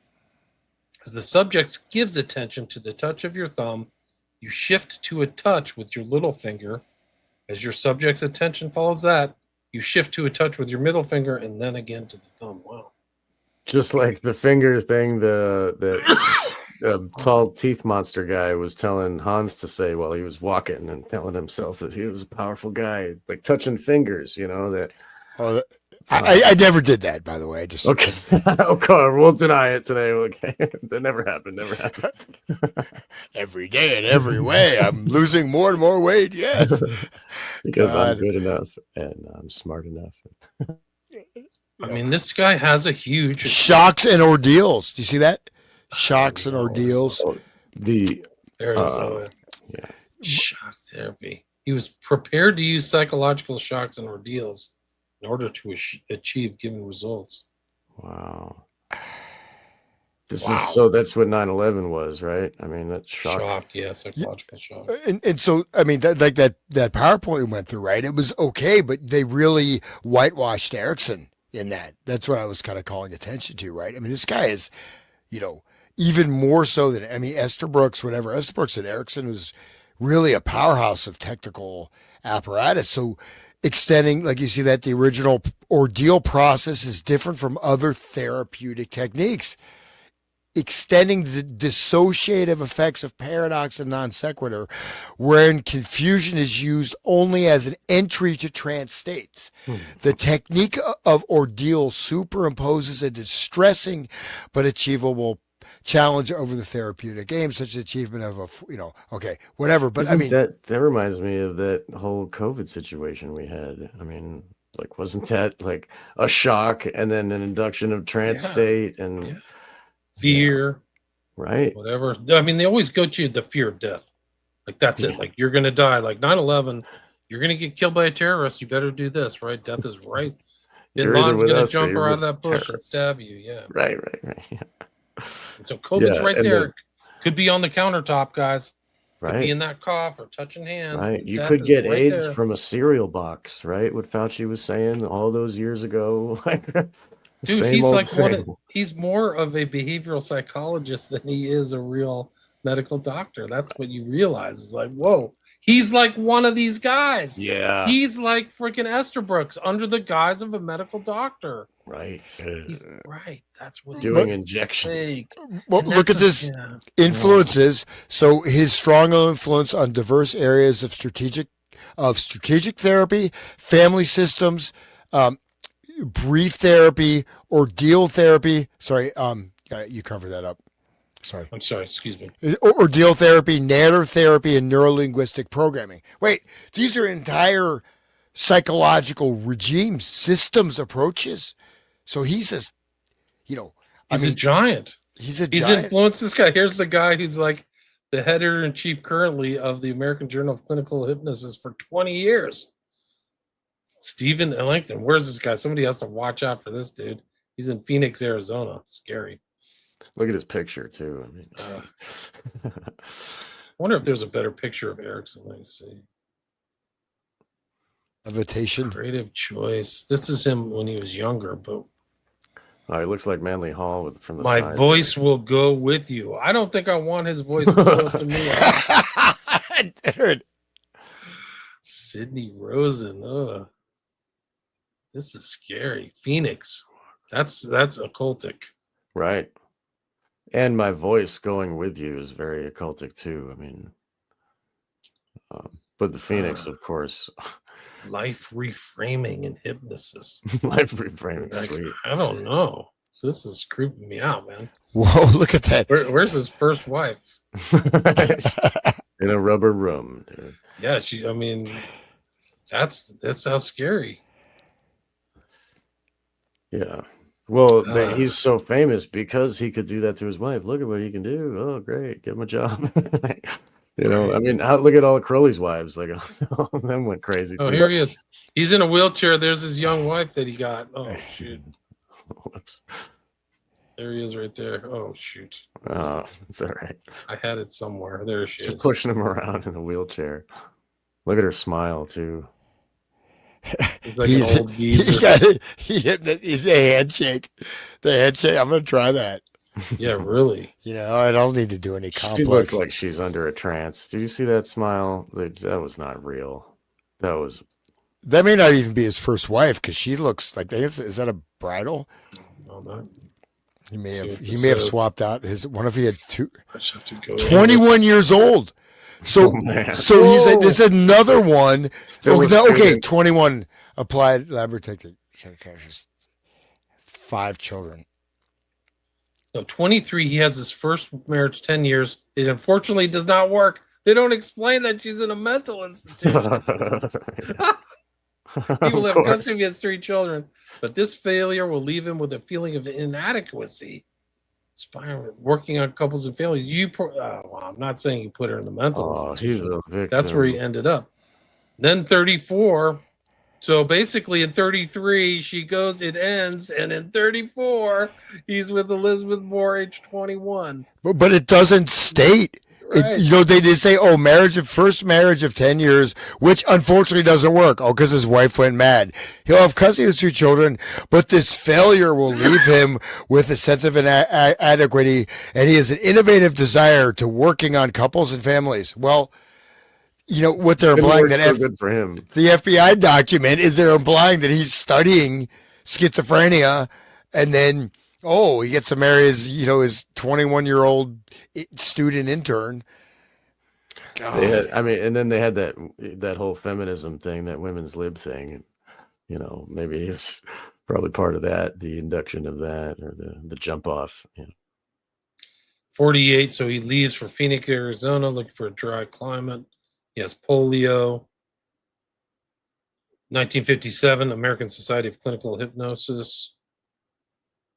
Who else? There he is. Milton Erickson becomes a source of inspiration for the group Palo Alto. Oh, I didn't know that. Bateson, Haley, Weakland, Fish, precursor of systemic. So there's Bateson. That's Bateson. That's the whole 60s. That's the whole MK Ultra. That's direct MK Ultra. That's the schismogenesis. That's what the group research group or Bateson developed a double bind.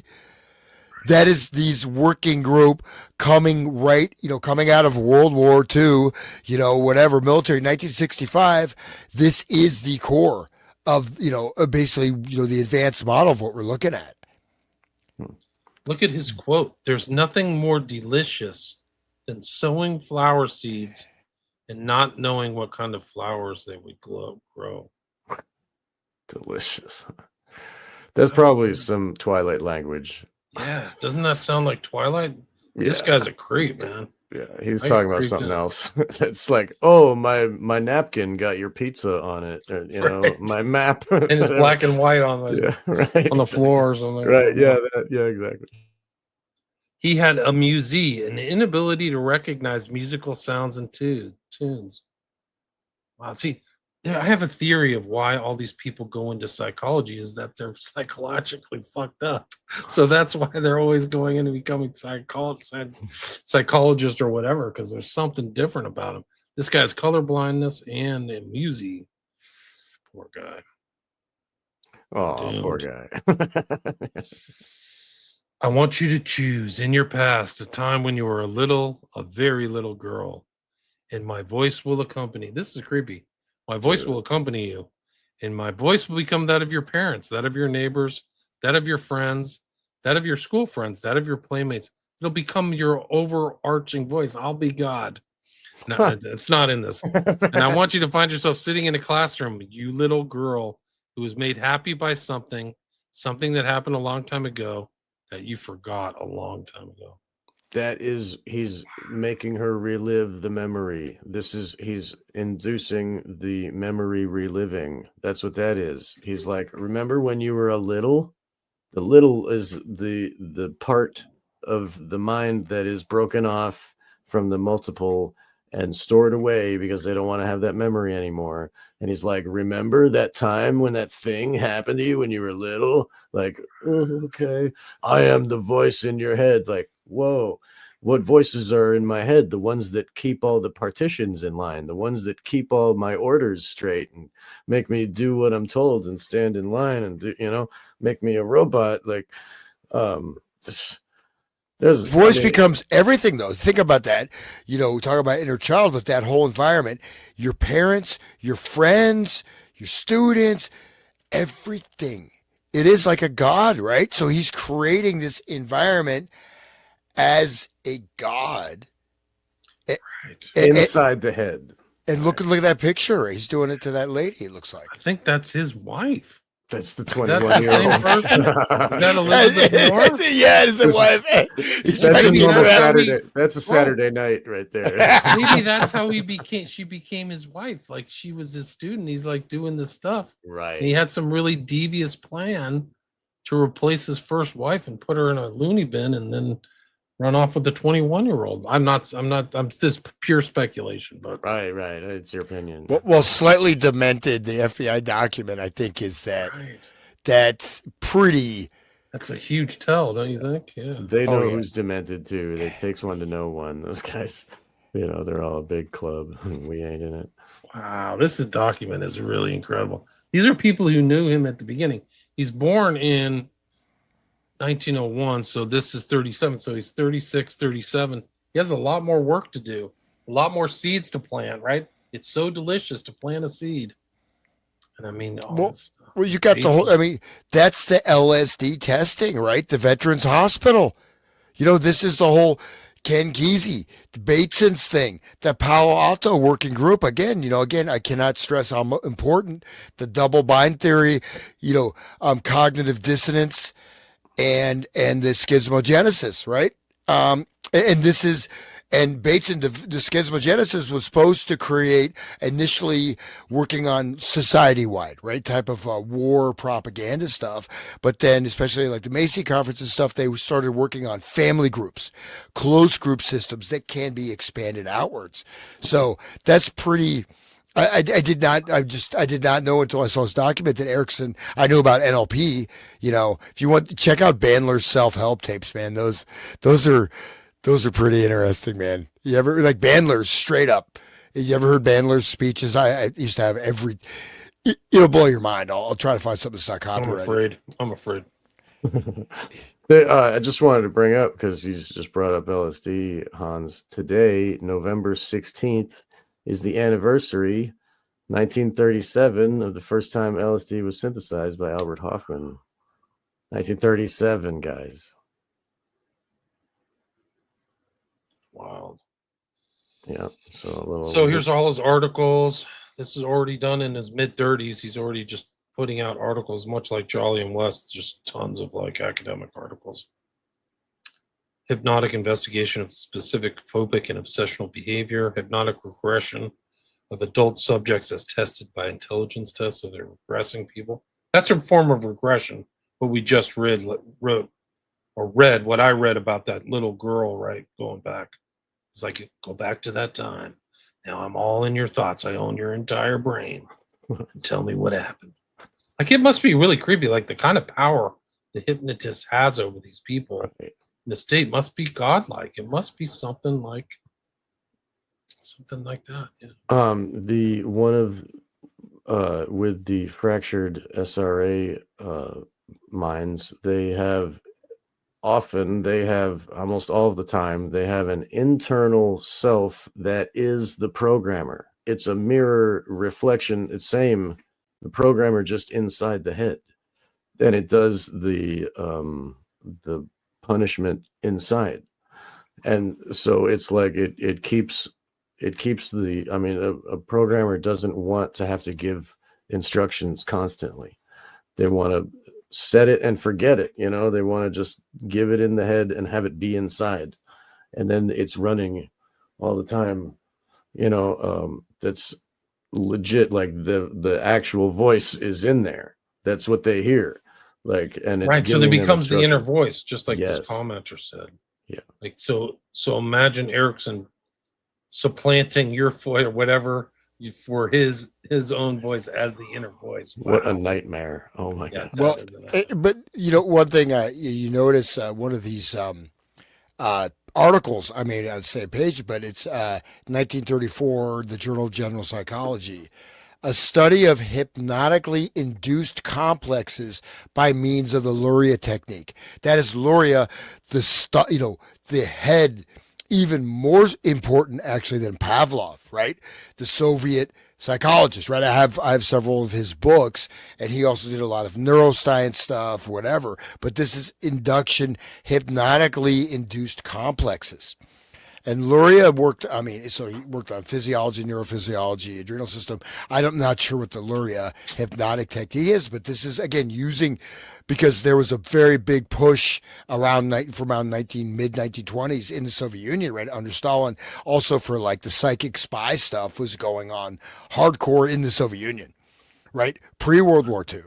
And in many secret organizations and groups, as well as like Isaac Luria is like one of the, again, central, almost unknown figure in this whole thing. And so he's using this technique, right, from the USSR, Right, good by point. by So you Luria. see the international element of this research, right? I think in the last one we talked about, they mentioned a German study too, right? Remember that. So here they are again, memorandum, Nathan, additional lie detector tests and things. So they talk about the psychogalvanometer again. Father Summers' equipment is strictly a psychogalvanometer. It's made up of this design by Esterline Angus of Indianapolis, Indiana. Keeler has not altered his old style polygraph, but rather is using a psychogalvanometer, which is separate and distinct from his polygraph. But he uses the psychogalvanometer on some experimental subjects in conjunction with the polygraph. With Keeler, the psychogalvanometer is still strictly experimental, and from my conversation with him in Chicago, I gathered he has not yet mastered its difficulties. On the other hand, Summers in New York is using only the psychogalvanometer and is a strong advocate of it, and maintains that blood pressure and respiration features of the polygraph are of little or no use. So interesting, more technology. We're talking State, about Columbus, Ohio. Did you see that? Equipment used by Higley at the Ohio State University. So they're visiting Columbus, Ohio. interesting.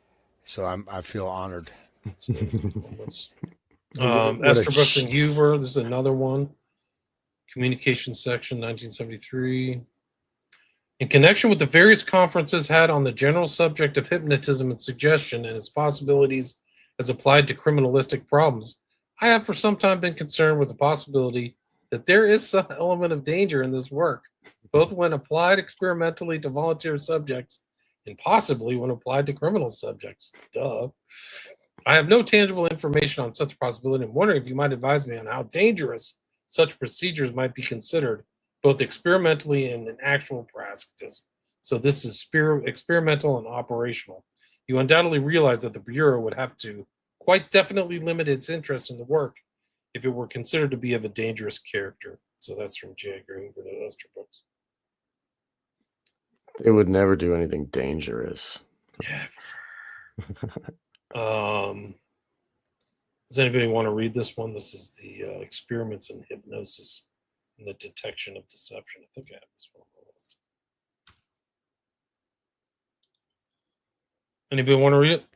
You're both Sean, 130 something. I'm on 123. 123. Yeah. Yeah. Last night, 123. Mr. Quinn, do you want to do it or? I'll do it.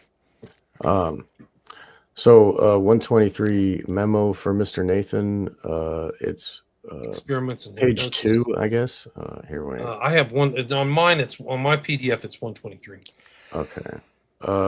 It's The title Mark. is Experiments in Hypnosis and the Detection I of see. Deception. Last night, Mr. Quinn, Right. I see. Tam, and Okay. I, Last night, Mr. Quinn Tam and I conducted the first of a planned series of experiments for the purpose of determining, if possible, the value of hypnotism in the detection of deception. Although we have given considerable study to the technique of the application and induction of hypnotism, and Mr. Tam has spent a week on this subject with Dr. Estabrooks, we have not had previous practical experience in inducing hypnotism. The volunteer subject selected was Special Agent Blank of the No. 3 Training School, and he proved to be a most ideal subject for the purpose. During the evening, he was rather readily hypnotized on 3 separate occasions. It is not believed that he fully realized he was being hypnotized. The subject was advised that we were conducting experiments in the detection of deception utilizing various psychological phenomena. First, the lie detector was attached to the subject and several simple test run. Subject showed an unusually well-balanced emotional makeup during the lie detector. At the end of these simple tests, the subject was informed that he was too tense and that it was desired he relax completely. Mr. Tam then instructed him to assume a comfortable position and completely relax, at which time Mr. Tam made numerous verbal suggestions on relaxation and sleep. The subject responded very nicely, and a control test involving the stiffening of the arm was used to determine the extent of the hypnosis. Our experience in this respect is somewhat limited, but we are both of the opinion that he was in a light trance. The subject was then awakened, and he was informed that he had been successful in relaxing to some extent, but that he was still tense, and it was thought he could attain more perfect relaxation. He then volunteered to assume a more comfortable position, and the technique was again applied. On this occasion, I made the verbal suggestions of relaxation, and we thought it desirable to carry the suggestions further than the first time. As a result, the subject went into a deeper trance, and control tests involving the stiff arm test and inability to open the eyelids convinced us that he had gone into a deeper state of hypnotic sleep. The second test was considerably longer, taking about 12 minutes. The subject was again awakened after the control test, at which time he was told that his relaxation efforts had been quite successful, on the occasion that the experiment would be continued, and this time the questions which he was previously asked on the lie detector would be repeated. Again, the subject relaxed, and on this occasion, Mr. Tam applied the technique in the form of verbal suggestions of relaxation. Again, the subject readily went into a hypnotic trance. A simple card test was given to him that he was told to truthfully reply to the questions asked. As each card was presented and described to him, he replied slowly and with inarticulation of the hypnotized. His responses were truthful in all instances. At this time, I was doing the questioning after Mr. Tam had informed the hypnotized subject that I would undertake the interrogation. Following the card test, I asked the subject two personal questions. One, whether he had practiced law at Centerville, Alabama, prior to his employment with the Bureau, to which he responded in the affirmative. And two, whether the compensation received from his law practice at the time had been satisfactory to him, to which he replied in the negative. The subject was then awakened and asked to describe his experiences, which he did in a somewhat hazy fashion, giving rather distinct indications of the least partial amnesia. In the connection, it should be noted that previous experience with the subject during lectures has disclosed that he has an unusually good memory. He was unable to accurately recall, however, about 50% of what transpired during the hypnotic trance. I believe we are indeed fortunate in drawing this subject for the first experiment, inasmuch as he was very susceptible, which made it that much easier for us. At the same time, we fully appreciate that other subjects will not be so easily induced into the state of hypnosis. Further experiments with this subject are also planned, inasmuch as we did not care to go too far with the subject the first evening of this work. He is very willing to continue the work. The most encouraging outcome of this first experiment is the indication that we have received that the use of the lie detector provides a very excellent and tactful approach to the subject of hypnosis. We are pledging our subjects to secrecy at the present, so that there won't be undue discussion on these experiments around the Bureau, and we plan to continue them on a conservative basis. You will be kept advised of the progress. Respectfully, E.P. Coffee. That's pretty important, right? Yeah. So the lie detector is a way to actually induce hypnosis. It is, and whether there's something else going on there, but it's tactful, right? So they're actually there to hypnotize people. Tactful approach. It means that people don't know what you're doing. It's clandestine. It's, and okay, then what is behind Scientology? By the time Scientology came up, I'm wondering if they're getting this technology and knowledge directly from the Bureau or from someone in the Bureau. Possibly somehow bleeding over into Scientology. I mean, it's such a distance. I think Dianetics was 48, and then Scientology is 1950. And then what are the cops doing in the interrogation rooms, with the lie detector? They are taught how to interrogate. They're taught what words to use, how to approach the people, and many psychological tricks. And the lie detector is one of their technological devices that helps them get what they want. Right. Get a preordained outcome. But like that's the whole thing. Like at the very beginning of like the MK Ultra behavioral stuff, they were always looking into interrogation. It's all very important because of the ex-Nazis and guys who came back from the Korean War. So that was like trying to get the facts and what really happened and all that stuff. So and that was the main purpose in the film and the book Manchurian Candidate, was so that if he was tortured, he would not know and would not be able to tell, because that memory is locked away. Yeah.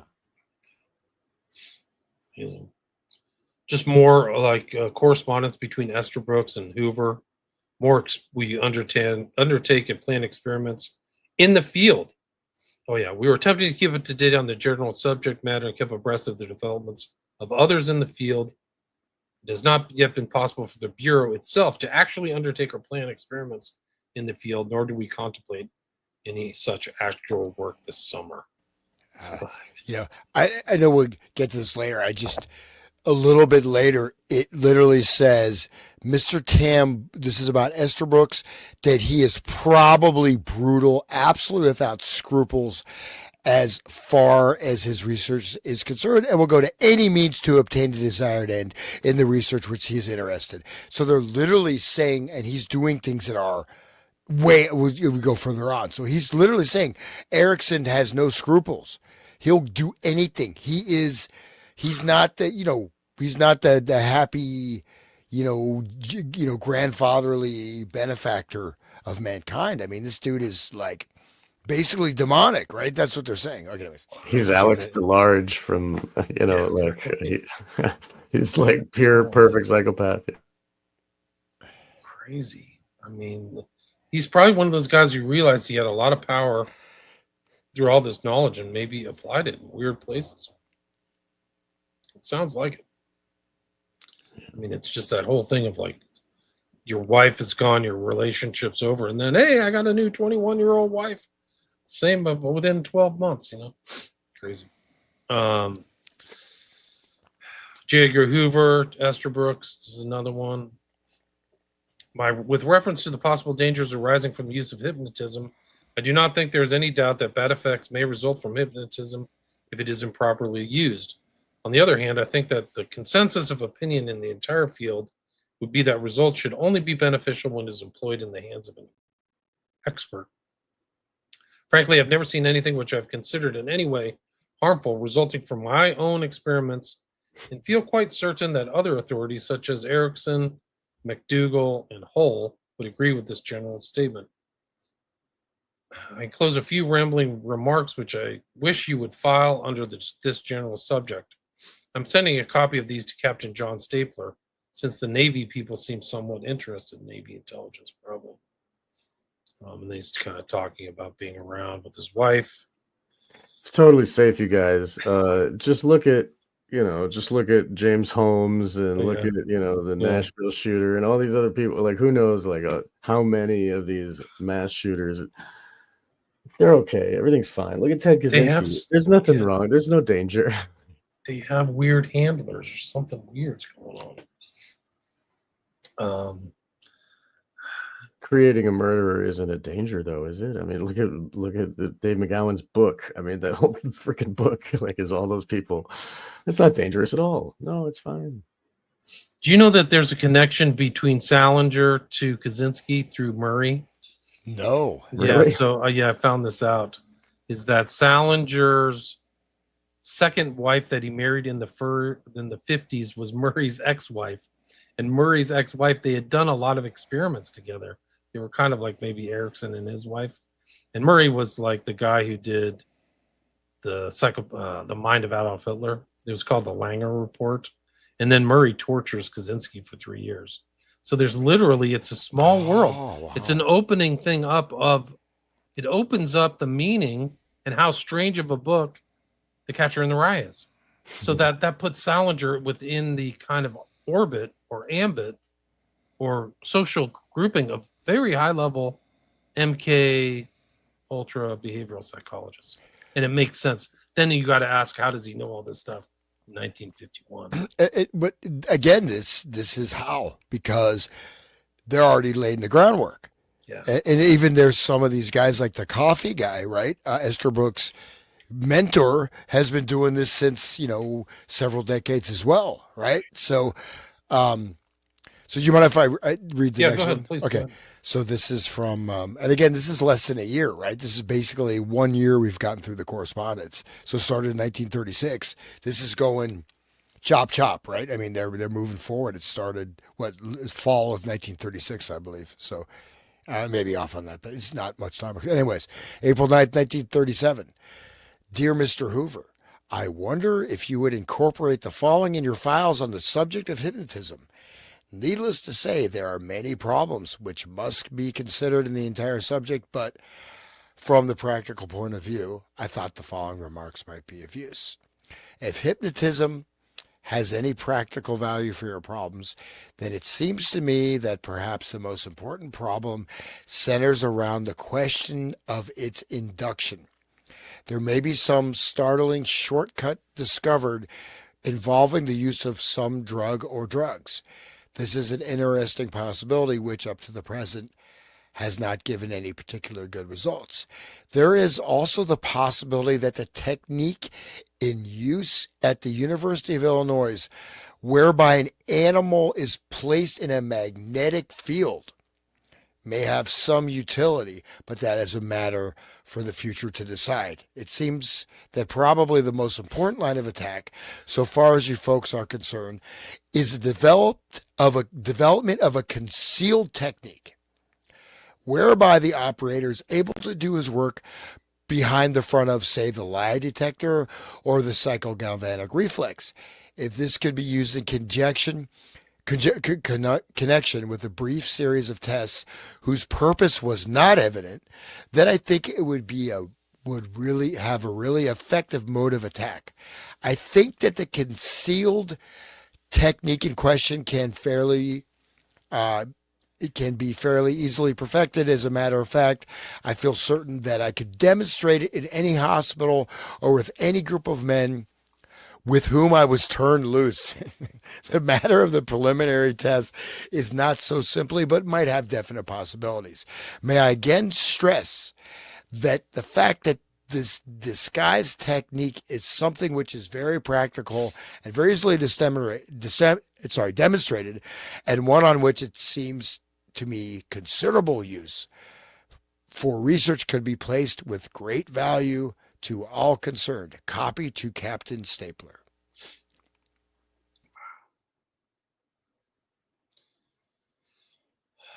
There it is. The concealed technique can be fairly easily perfected, right? So, talking about magnetic field induction, right? Frequency, infrasound, ultrasound. So, I mean, you get into these types of frequency research, right? And some of this is probably going through the ONI, naval intelligence, et cetera. But anyways. Guys, we are at the 1 hour 49 minute mark. How much energy you guys have left in the tank? I don't know. It's Sunday night, and we know that you got to go like You got to go judge your fellow citizens tomorrow, William. I know that you got to go do that. What it was, the connection to Salinger was that one of Salinger's second wife, Claire Douglas, wrote a biography about Christina Morgan, who was Murray's longtime romantic partner. So his wife wrote a biography about Henry Murray's wife. That's the connection. I gotta read that. Anyway, what were you saying? Say that again one more time. I was just saying that we can call it. I think I was just saying that it's Sunday night, and you got to go do your thing tomorrow, William. So yeah, you want to wrap it up? Let's go through some of the comments and see if we can find someone. Oh, good. Yeah. Great stream. Thanks everybody for listening. Where was Jolly West? I find it wild this team visited McNay. Yeah, that is wild. Maybe Cash Patel's blackmailed. Maybe he's a hypnotist. Maybe he is. I don't know. Beautiful assistant son and half. This was all studied scientifically. Right, exactly. That's our whole point. Orfeo, right. That's what we're getting at. That's what this 10-part episode, 10 episodes getting at. We're only 129 in. It's actually kind of the harder stuff is at the beginning, but you just get these are the harder ones to get through right now. But I mean, once we get done, I haven't even looked at this. We got to read through Erickson's book on of premature ejaculation. That's included. Inducing. So it's a young man. I skimmed through that. So the poor guy, he has premature ejaculation. Young dude just got married. Well, I'm gonna make you. You're not only going to have premature ejaculation, but I'm going to make you insane. Thanks, Milt. Next guy. And that research is included in this report too, so that's great. So no, he was published by Cambridge University Press. There you go. Right, exactly. But I mean, it's photocopied in there. But Oh yeah. Saxon says he would become the inner voice. Yeah, that's what Erickson did. That's really creepy. Like this is creepy stuff. Become your own handler. Yeah, exactly. Sounds similar to computer malware download exploit. Yes, it does. It sure does. It really does. Let's see if anybody has any questions. Stephen Weishaupt, William deserves to have so many more viewers. He does great. Thank you. That's right. What you can do to help is share the shows, guys. I don't have any ad budget or anything like that. So if you take this and share it on your social media, I would personally really appreciate it. Thank you. I think they're great shows. I think it's a great series. I think there's a lot of things to unpack and learn. Johnny, the relaxation is just their invitation to have the subject meditate, whereupon the subject's pursuit of higher consciousness is vulnerable and hijacking. To hijacking, yes. They are seizing the subject's active consciousness from the creator like a computer app. Yes. Yeah. I totally agree. That's right. Yeah, and we'll see if you go further. Erickson, he's like even at a meeting at the luncheon, he hypnotizes his wife to like keep her arms in this super uncomfortable position that most people couldn't keep for more than a few minutes, and he just makes her keep it there. Beyond a normal person could do it, and then brings her out just in front of everybody. So this guy, father of NLP, I think he's central, and just to see his sketchy background.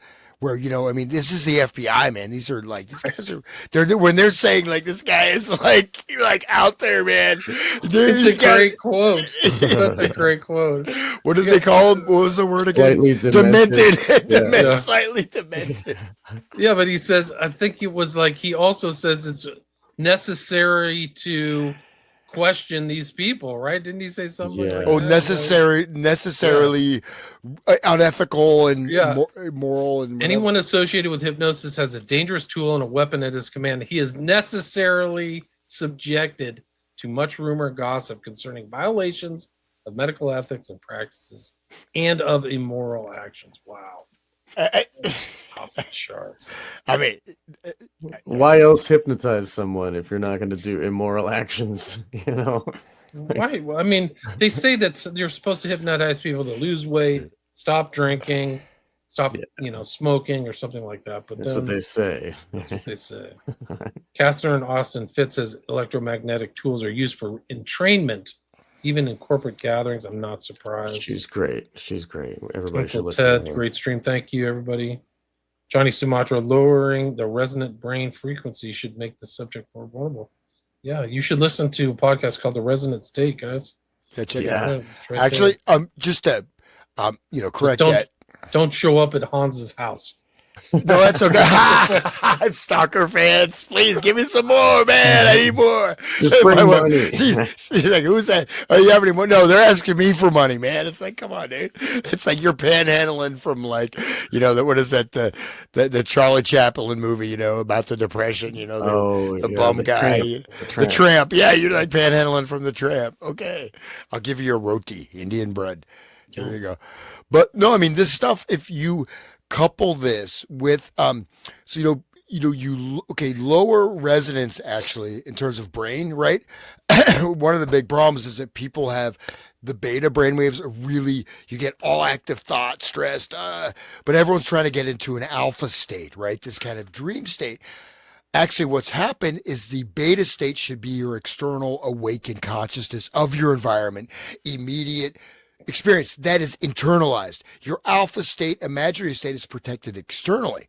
So you're experiencing an imaginary, you're not directly experiencing the world around you, and you're ramped up, these ramped up, especially like inner voices. You got Milton Erickson dropping the inner voice.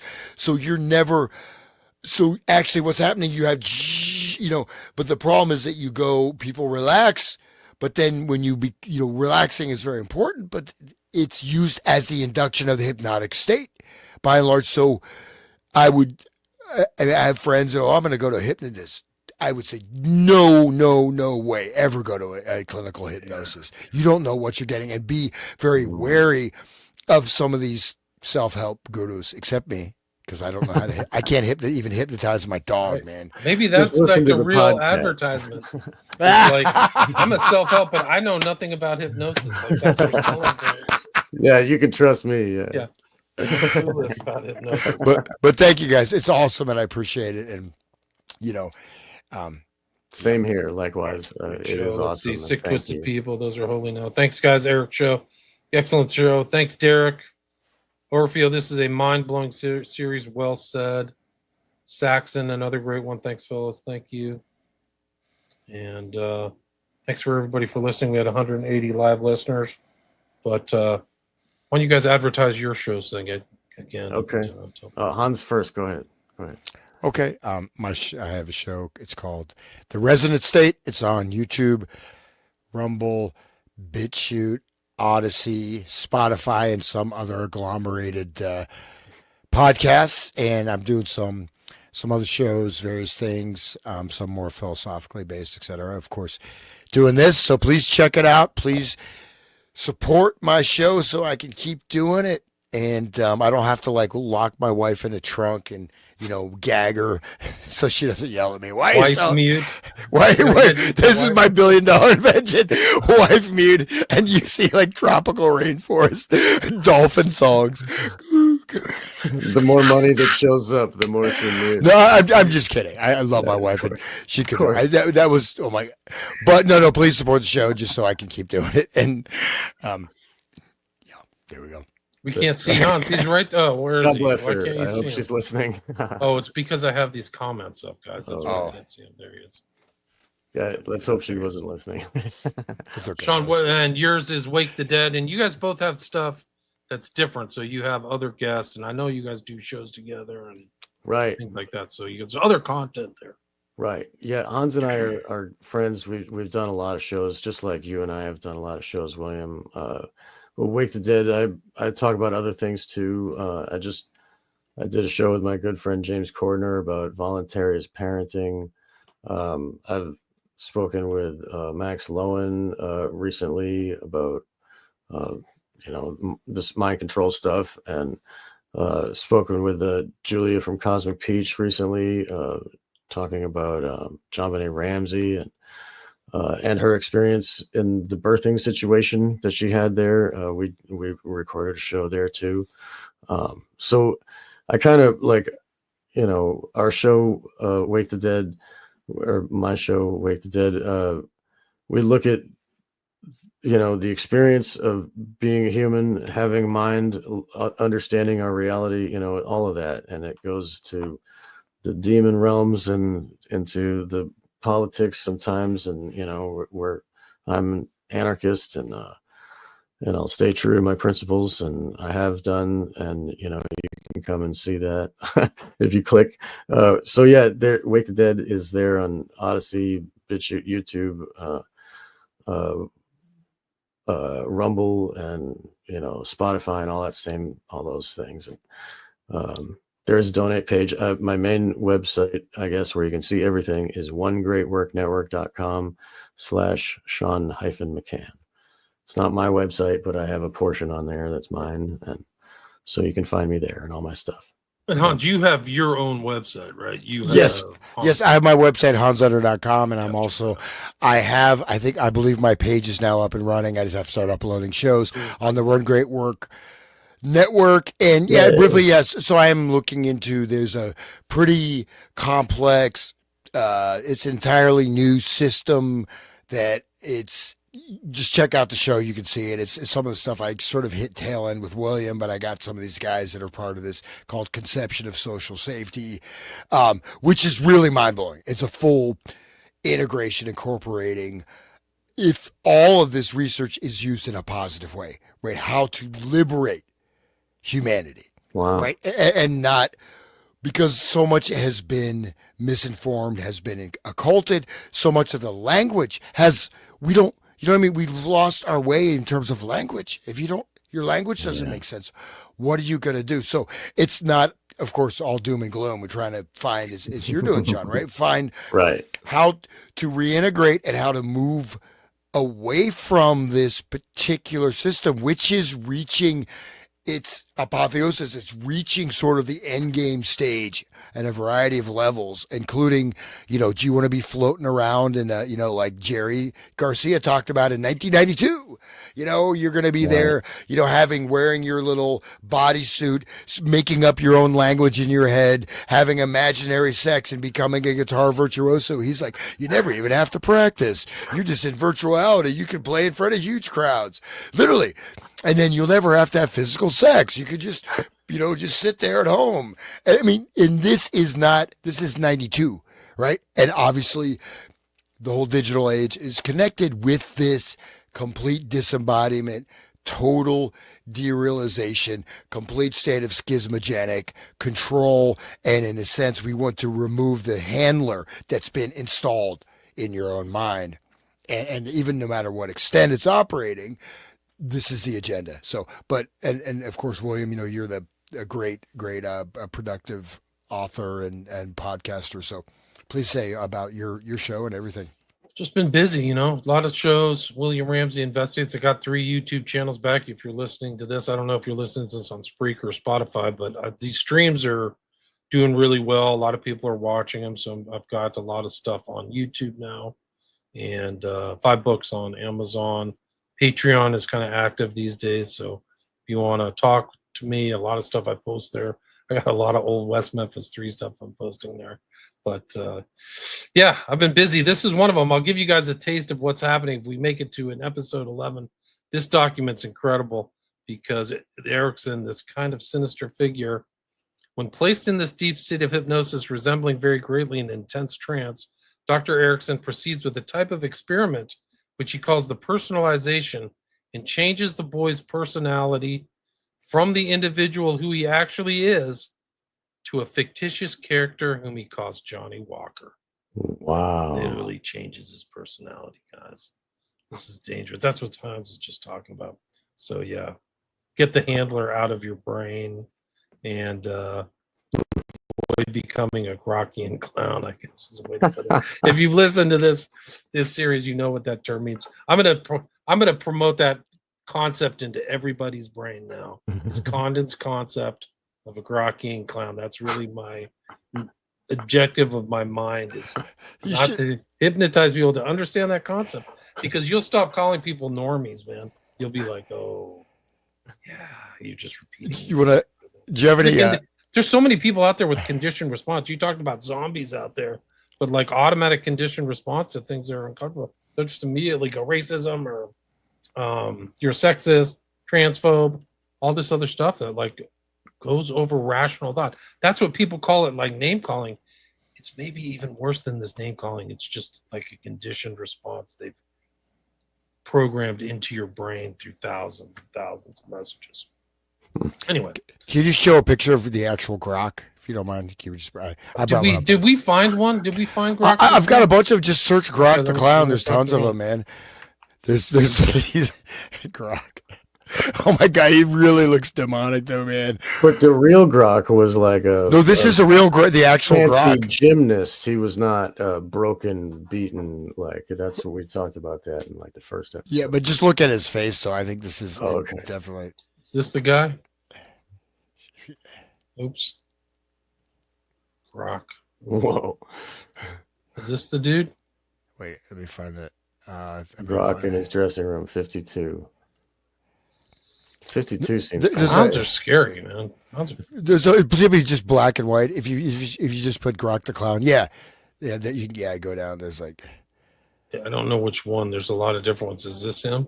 yeah, I those are think all. he's French, right? So Yeah, those are all Le Grok. Yeah, That's the one. Yeah. there he is. They broke his arms and legs or whatever, right? There. This is him with But like, it's not. But not in real legs on life. legs. Yeah, right. Yeah, right. Yeah. But- But it, that's the idea. That's the trauma-based clown. Yeah. Wear your clown shoes. You trauma robot. Like, he's definitely a He's little creepy. vaguely looks like the creature from It. yeah, He does. it's true. Wow. Just a little bit like a brotherly resemblance. All right, guys. Till next time. All right. Thank you. Later. Thanks, Take it everybody. easy. Thank you, William. Peace, Thank peace, you. peace. Okay, bye-bye. All right.